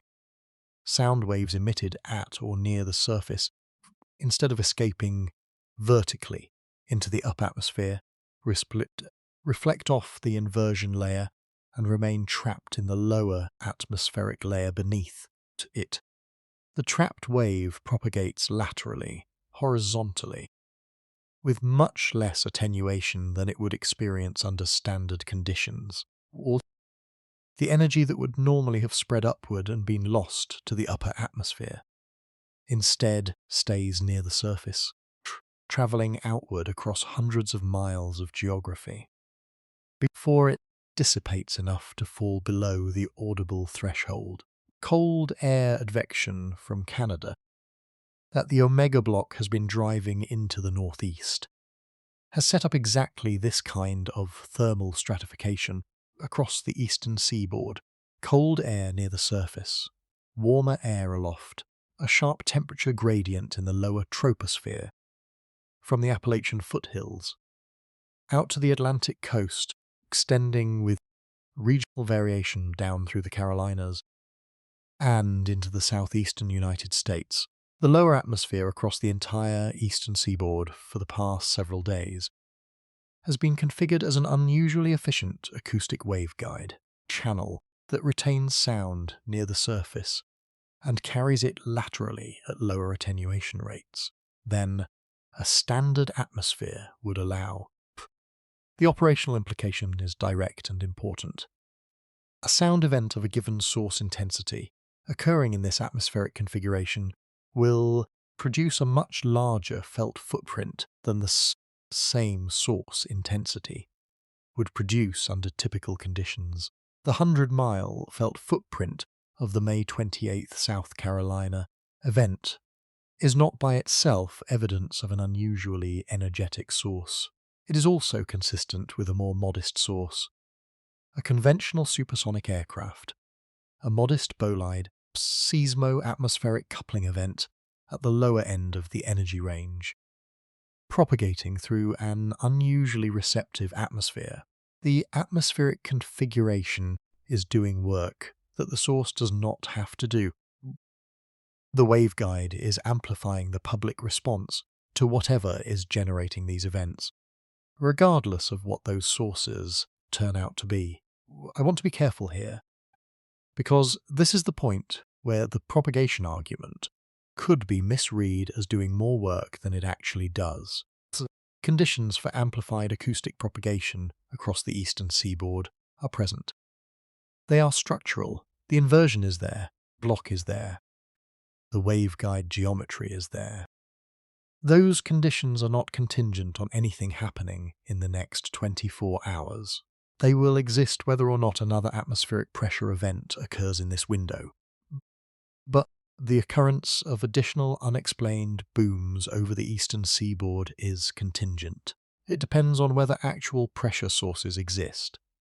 Meteor entries, supersonic aircraft, seismic coupling events, hypersonic test vehicles, whatever the candidate sources turn out to be. The atmospheric configuration does not create sources. It amplifies whatever sources exist. Weak, with zero atmospheric pressure events, will produce zero booms regardless of how favourable the propagation geometry is. The conditions make the environment receptive. They do not make the events happen. This distinction matters because the elevated propagation environment creates a secondary effect that is worth naming. In the days following any widely reported atmospheric event, the public reporting volume to monitoring systems tends to spike. People who have been primed to pay attention to atmospheric anomalies begin reporting events that under ordinary circumstances would have been dismissed as routine ambient noise. Distant thunder, a truck on the highway, a quarry blast 10 miles away. The rate of boom reports to the United States Geological Survey and the American Meteor Society will over the next several days be elevated above baseline. Most of those reports will resolve into mundane sources. The fraction that do not, the fraction that produce new catalogue entries with sonic boom designations, will be the dataset against which the May 28th and May 30th events are eventually compared. The historical record of how large acoustic events have propagated under unusual atmospheric conditions is instructive about the role the propagation environment plays, even if the specific comparisons are not equivalent in source energy. Krakatoa eruption of 1883 produced pressure waves that were detected on barographs in Europe and that circled the globe multiple times in the days following the eruption. The Tunguska event of 1908 produced pressure wave detections on barographs across Europe from source in central Siberia.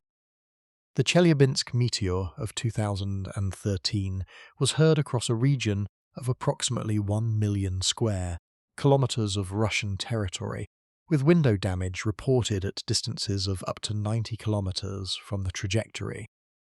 In each case, propagation distance was a function not only of the source energy, but of the atmospheric conditions through which the wave travelled. The same energy released in a different atmospheric configuration would have travelled a different distance. The comparison is not about source energy equivalence. The May 28th and May 30th events are not Krakatoa. They are not Tunguska. The comparison is specifically about the principle. Atmospheric configuration governs propagation, and a receptivore. Atmosphere will carry a modest source further than a standard atmosphere would carry a large one. 100-mile felt footprints of both events this week are real. They are documented in the federal record. They reflect the propagation environment as much as they reflect the source energy, and they explain why events that might have remained local curiosities under standard atmospheric conditions became national-scale public stories within hours of occurring. The propagation question is now fully on the table. It explains why the public response to both events was as large as it was. It does not explain the asymmetry of attribution between them. That asymmetry has nothing to do with how far the pressure waves travelled. It's everything to do with what the satellite saw and what it did not see.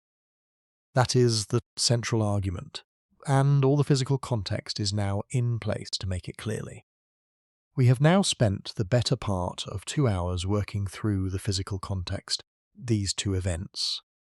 The bolide hypothesis and why it fits Massachusetts, the GOES 19 lightning mapper, and what its detection pipeline can and cannot confirm, the South Carolina catalogue entry, and the 3-agency response pattern, the Lake Murray swarm and the Eastern Piedmont fault reactivation, the seismo-atmospheric coupling literature, the hypersonic test program and the disclosure norms that surround it, the Omega block, and the acoustic waveguide that has been amplifying every atmospheric pressure event across the eastern seaboard this week. All of that context is now on the table. The central argument is what this part addresses directly: federal infrastructure for attributing atmospheric pressure events is not a single unified system with a single agency responsible for all sources and a single decision tree that produces a public answer within a fixed time window. It is a distributed set of agencies, each with a different operational mandate, each authorized to speak to a specific and bounded slice of the question. First, NASA is authorized to speak to meteoric sources, because NASA operates the detection network for objects entering the atmosphere from space. When NASA makes a public finding, positive or negative, it is speaking from within its instrument network and its operational mandate. Its negative finding for the South Carolina event is a real finding. It means something specific by the standards of the detection chain NASA operates. No meteor was observed. The Air Force is authorized to speak to its own aircraft, because the Air Force operates the flight logs for its own assigned assets. When Shaw confirms that none of its aircraft were operating in supersonic flight during the relevant window, it is making a statement about Shaw's operational record. That statement is real, and it means something specific. It does not mean no supersonic aircraft was in the airspace. It means Shaw's aircraft were not tossed. The United States Geological Survey is authorized to speak to the seismic waveform analysis because the USGS operates the instruments that record the ground motion. When the agency assigns a sonic boom event type designation and a unique catalog identifier, it is making a statement about the physics of the pressure wave its instruments recorded. That the wave arrived at the surface from above, not from below. It does not tell us what produced the wave. Each agency contributes a piece of the public picture. Picture is complete only when the pieces align. The eyewitnesses report a fireball on a consistent trajectory, and the meteorological community can point to a coherent chain of evidence that connects the detection to a specific source type. For the Massachusetts event, the pieces aligned. The GOES-19 geostationary lightning mapper produced a flash detection over the western North Atlantic that fit the bolide signature.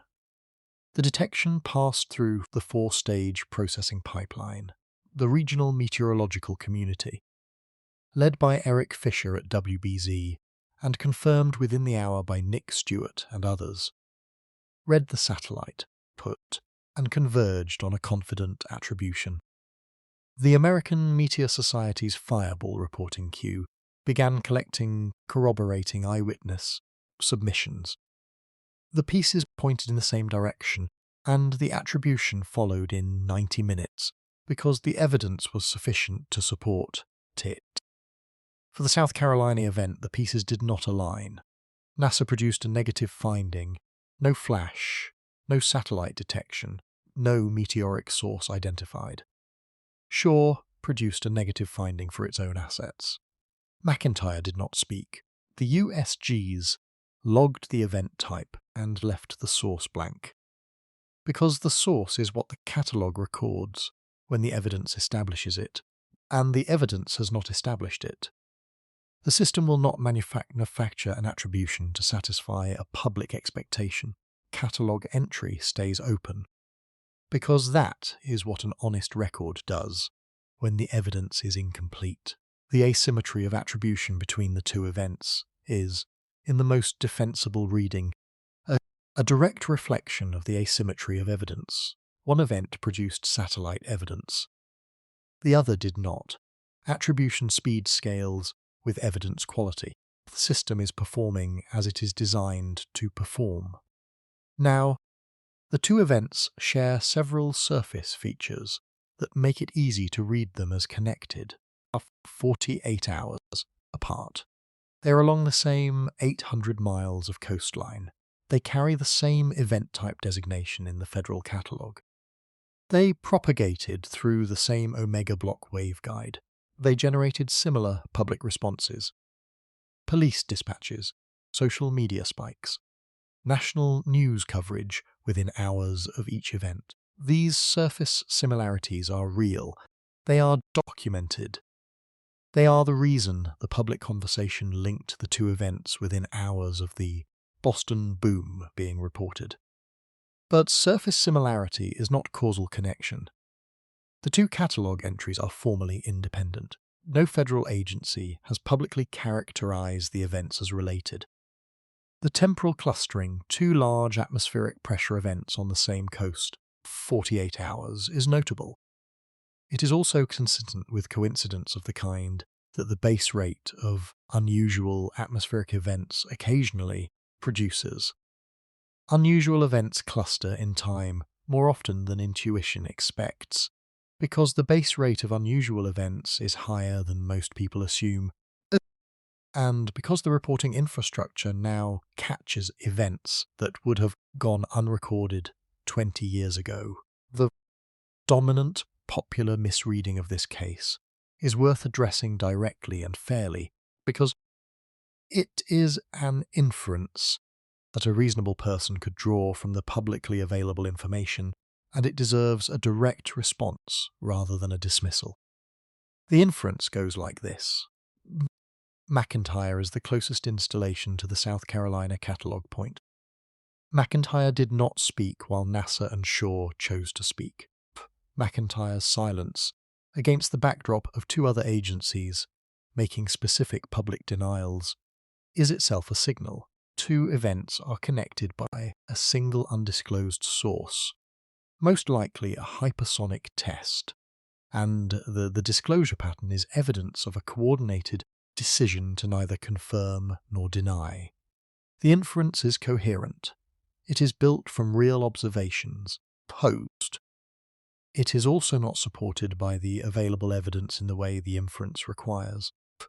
An agency that has no public affairs mandate to characterize its operational schedule for a given afternoon is not making an admission when it does characterize that schedule. The silence of McIntyre is consistent with the standard operating practice of Air National Guard public affairs across every installation in the country on every day of the year. That is the boring explanation. The boring explanation is probably correct. The silence is also consistent with something else. The data does not distinguish between those two readings. That is the honest statement of where the evidence sits. The inference goes wrong at one specific step. It treats the non-distinguishability of the two readings as confirmation of the more interesting one. The fact that the silence could mean something does not mean it does mean something. The inability to rule out the test height hypothesis is not the same as evidence for the test hypothesis.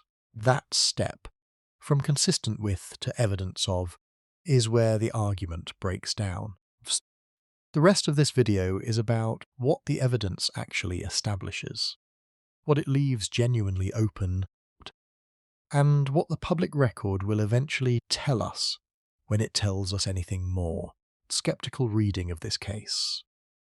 The reading that treats the disclosure, symmetry as evidence of something being managed rather than something being honestly unresolved, is not built from nothing. It is built from real observations that deserve to be taken seriously before they are examined critically. The disclosure asymmetry is real. One event got an answer in 90 minutes. The other has gone 48 hours without a positive attribution, and the catalogue entry is still open. That gap is in the public record, and it is not a misperception. The geographic proximity of the May 28th catalogue point to McIntyre Joint National Guard Base is real. 30 kilometres is not a long distance for the operational footprint of a supersonic aircraft. The base is there, the aircraft are there. The catalogue point is there. The proximity is documented. The geographic collocation of the May 28th catalogue point with the active earthquake swarm corridor is real. The Lake Murray swarm is centred 10 miles from the source point. The Elgin swarm has been active 4.5 years along the same fault system. Reactivation of the Eastern Piedmont fault corridor is documented in peer-reviewed literature, and in 4 years of continuous USG's catalogue entries. The collocation is real. The expansion of the Department of Defense hypersonic test program in the southeastern United States is real. Program exists. The vehicles exist. The disclosure norms that surround classified flight tests exist. The elevated rate of unexplained boom reports along the southeastern coastal plain has tracked the expansion of that program and the introduction of new vehicle types over the same period. Those correlations are real. The framing goes wrong only at the step of attribution, the step where correlation becomes causation, where the absence of a statement becomes an admission, where temporal clustering becomes causal connection, where consistent with becomes evidence of. Each of those steps is an inferential leap that the available data does not support. The observations that lead to the inference are real. The inference itself is not required by them. The genuinely open question, the one that the data leaves honestly unresolved, is this. What produced the May 28th South Carolina boom? The direction of the available evidence is settled in one negative direction. It was not a meteor detectable by NASA's instrument network. That finding is specific, public, and grounded in the output of a detection system that 2 days later successfully identified the Boston bolide. The negative finding is real. Everything beyond that negative finding is a candidate, not a conclusion. Conventional supersonic aircraft, transiting the area on routine operations whose attribution has simply not yet been made public. An undisclosed military test vehicle, of a type whose disclosure norms do not produce a public statement in real time. Seismo-atmospheric coupling event. From the active fault corridor, 3 to 7 kilometers below the catalogue source point, condition that the geophysical literature identifies as physically consistent with audible surface signatures, but has not yet established as a confirmed mechanism for this event or any event in this specific corridor. Some combination of factors not yet visible in the public record. No paper has confirmed the coupling mechanism for May 28th. No agency has confirmed a military source for May 28th. The American Meteor Society has not produced an event entry for May 28th. Catalogue entry is open because the evidence does not yet support a confident positive attribution in any direction. That is the honest state of the record. It is not a comfortable state. It is an accurate one. There is a structural problem in the federal attribution architecture that this case exposes. Naming it is not the same as accusing any agency of acting in bad faith. Federal system for attributing atmospheric pressure events was built for sequential, one-at-a-time processing. An event occurs. Relevant agencies assess it within their respective mandates. Each agency makes a public statement when its analysis is complete. Public picture assembles over time as the pieces arrive. Under normal conditions, one isolated event, no competing events in the public attention spaces. Enough time for each agency to complete its assessment. The system produces a reasonably complete picture within days or weeks. What the system was not designed for is a two-event cluster, with different evidence profiles landing in the catalogue 48 hours apart, inside a high public attention environment. When one event closes quickly and the other stays open, structural contrast between the two records generates an attention asymmetry in the public discourse that the individual agency disclosure norms were never designed to address. The public looks at the two entries side by side and asks why one closed and one did not. The evidence profiles are different. The system scales attribution speed to evidence quality, is accurate, but requires the kind of technical context that individual agency press releases are not designed to provide. Each agency involved in the South Carolina response is operating correctly within its mandate. NOSA reported its finding. Shaw reported its finding. The Yuskis classified the waveform. McIntyre operated under standard Air National Guard disclosure norms. No individual agency did anything wrong. No single agency is responsible for the total public picture. The responsibility for assembling the total public picture falls to no one. And that gap, the absence of any single entity responsible for the interpretive whole, the structural feature of the attribution architecture, that this case has exposed most clearly. The result is a disclosure architecture that is individually correct in each of its parts and collectively insufficient for the interpretive demands the public is placing on it. The agencies are not hiding anything. The agencies are each telling the truth about their slice of the question. The slices do not add up to an answer for the South Carolina event. And the absence of an answer in a high attention environment next to a case that got a fast answer looks to a public that does not know the architecture like something is being withheld. It is not being withheld. The honest reading is that the evidence is not there yet. The system is doing what it does when the evidence is not there. It is leaving the entry open and waiting for the next data point. The next data point is what the final section is about.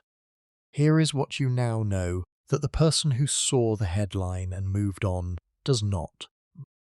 You know what the sonic boom event type designation in the United States Geological Survey Earthquake Catalog actually means. You know that logging an event with a unique identifier under that designation is a considered agency action, not a routine filing.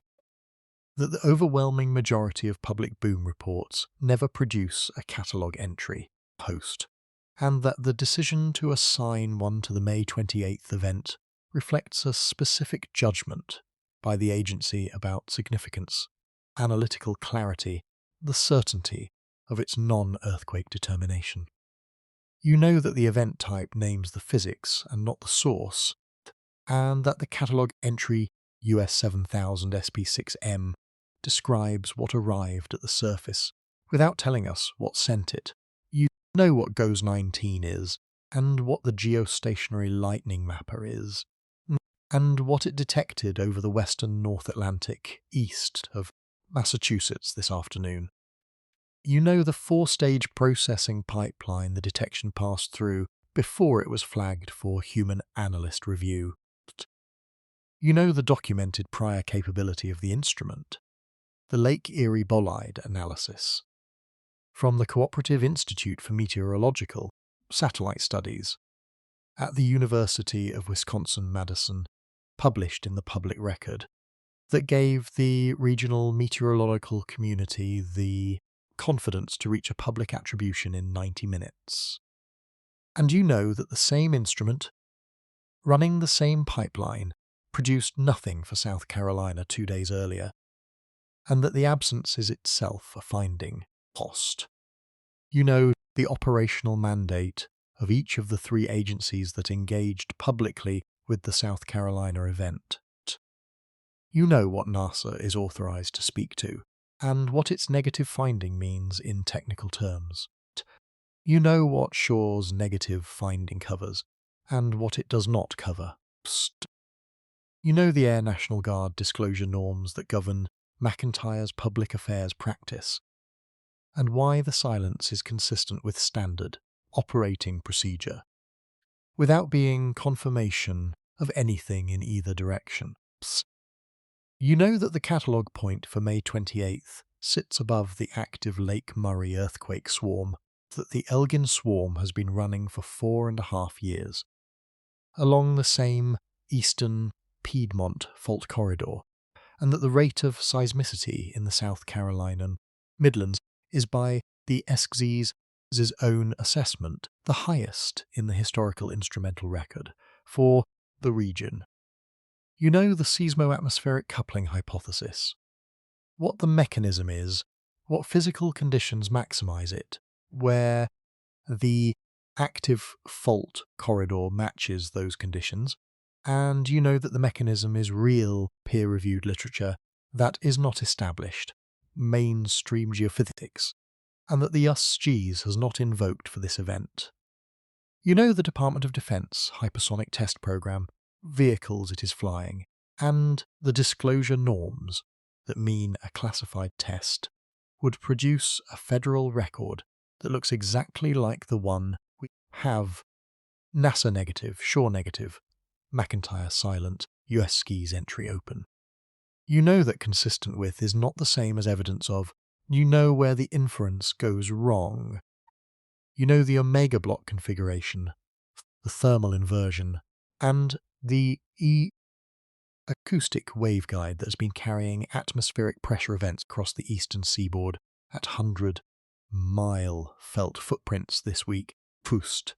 And you know that the scale of public response to both events reflects the propagation environment as much as it reflects the source energy. That is a substantial amount of context. It is the context that separates a 2-hour explainer from a 2-minute news hit. And it is the context that makes the next data point, when it arrives, readable in a way it would not be for someone coming to the story cold. Here is what the next data point might look like.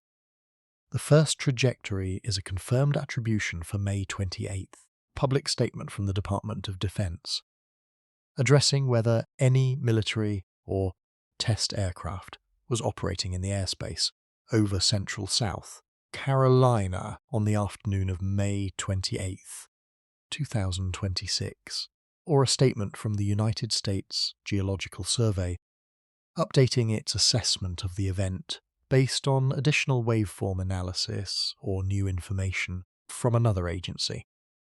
Either of those statements would close the catalogue entry with a source designation and would tell us something specific about which kinds of events the federal infrastructure is willing to publicly identify after the fact. First few days following a federally catalogued event are the most likely window for new agency statements. That window is open right now. The second trajectory is a third event. If an additional unexplained boom were to land on the eastern seaboard within the next several days or weeks, the same disclosure pattern, the same absence of satellite detection, the same open catalogue entry. The two-event coincidence becomes a multi-event pattern. Multi-event patterns produce a different level of agency engagement. The United States Geological Survey, if it began seeing multiple sonic boom event type entries clustering along the eastern seaboard in a short period, likely shift from individual event analysis to pattern analysis, and might issue a public characterization of the cluster. The other agencies would follow. The public record would expand, the available readings would narrow. The third trajectory is a quiet fade, no additional events, no new agency statements. The May 28th entry settling into the federal catalogue as an unattributed sonic boom, present, permanent, publicly searchable, but not actively pursued. There are other entries in the catalogue with the sonic boom event type, and no confirmed source attribution. They sit in the database as part of the historical record.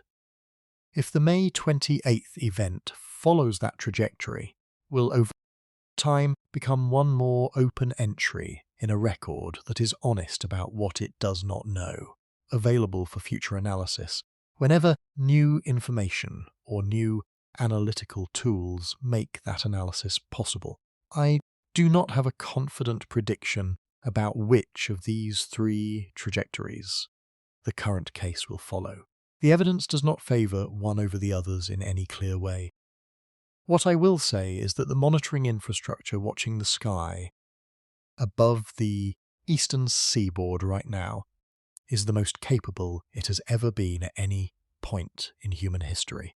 Satellites in geostationary orbit, watching the entire Western Hemisphere 500 times per second, ground-based seismic networks, recording pressure waves with millisecond precision across the entire continental United States, public reporting systems, collecting eyewitness accounts within minutes of any event of public significance. The American Meteor Society's Fireball reporting queue, receiving structured submissions from members of the public, who have in effect become part of the detection network themselves. And yet, with all of that infrastructure in place, an event occurred 2 days ago that the system has not been able to publicly attribute. The event is not hidden. The catalogue records it. Just the agencies have engaged with it. The conventional sources have been examined. The answer is not in the public record. This is the texture of the world we are actually living in. The monitoring is dense, the record is honest, and the gap between what the system can see and what the system can publicly attribute is, in this case, exactly the size of the open question we have spent the past 2 hours examining. The next time the USG's catalogue updates the entry US 7000 SP6M, or the next time a boom report lands on the eastern seaboard and the mapper either registers a flash or it does not, that is your signal. Watch which agencies speak. Watch which agencies do not. Watch whether the evidence profile matches what you now know how to read. The record is still being written. The next entry is on its way.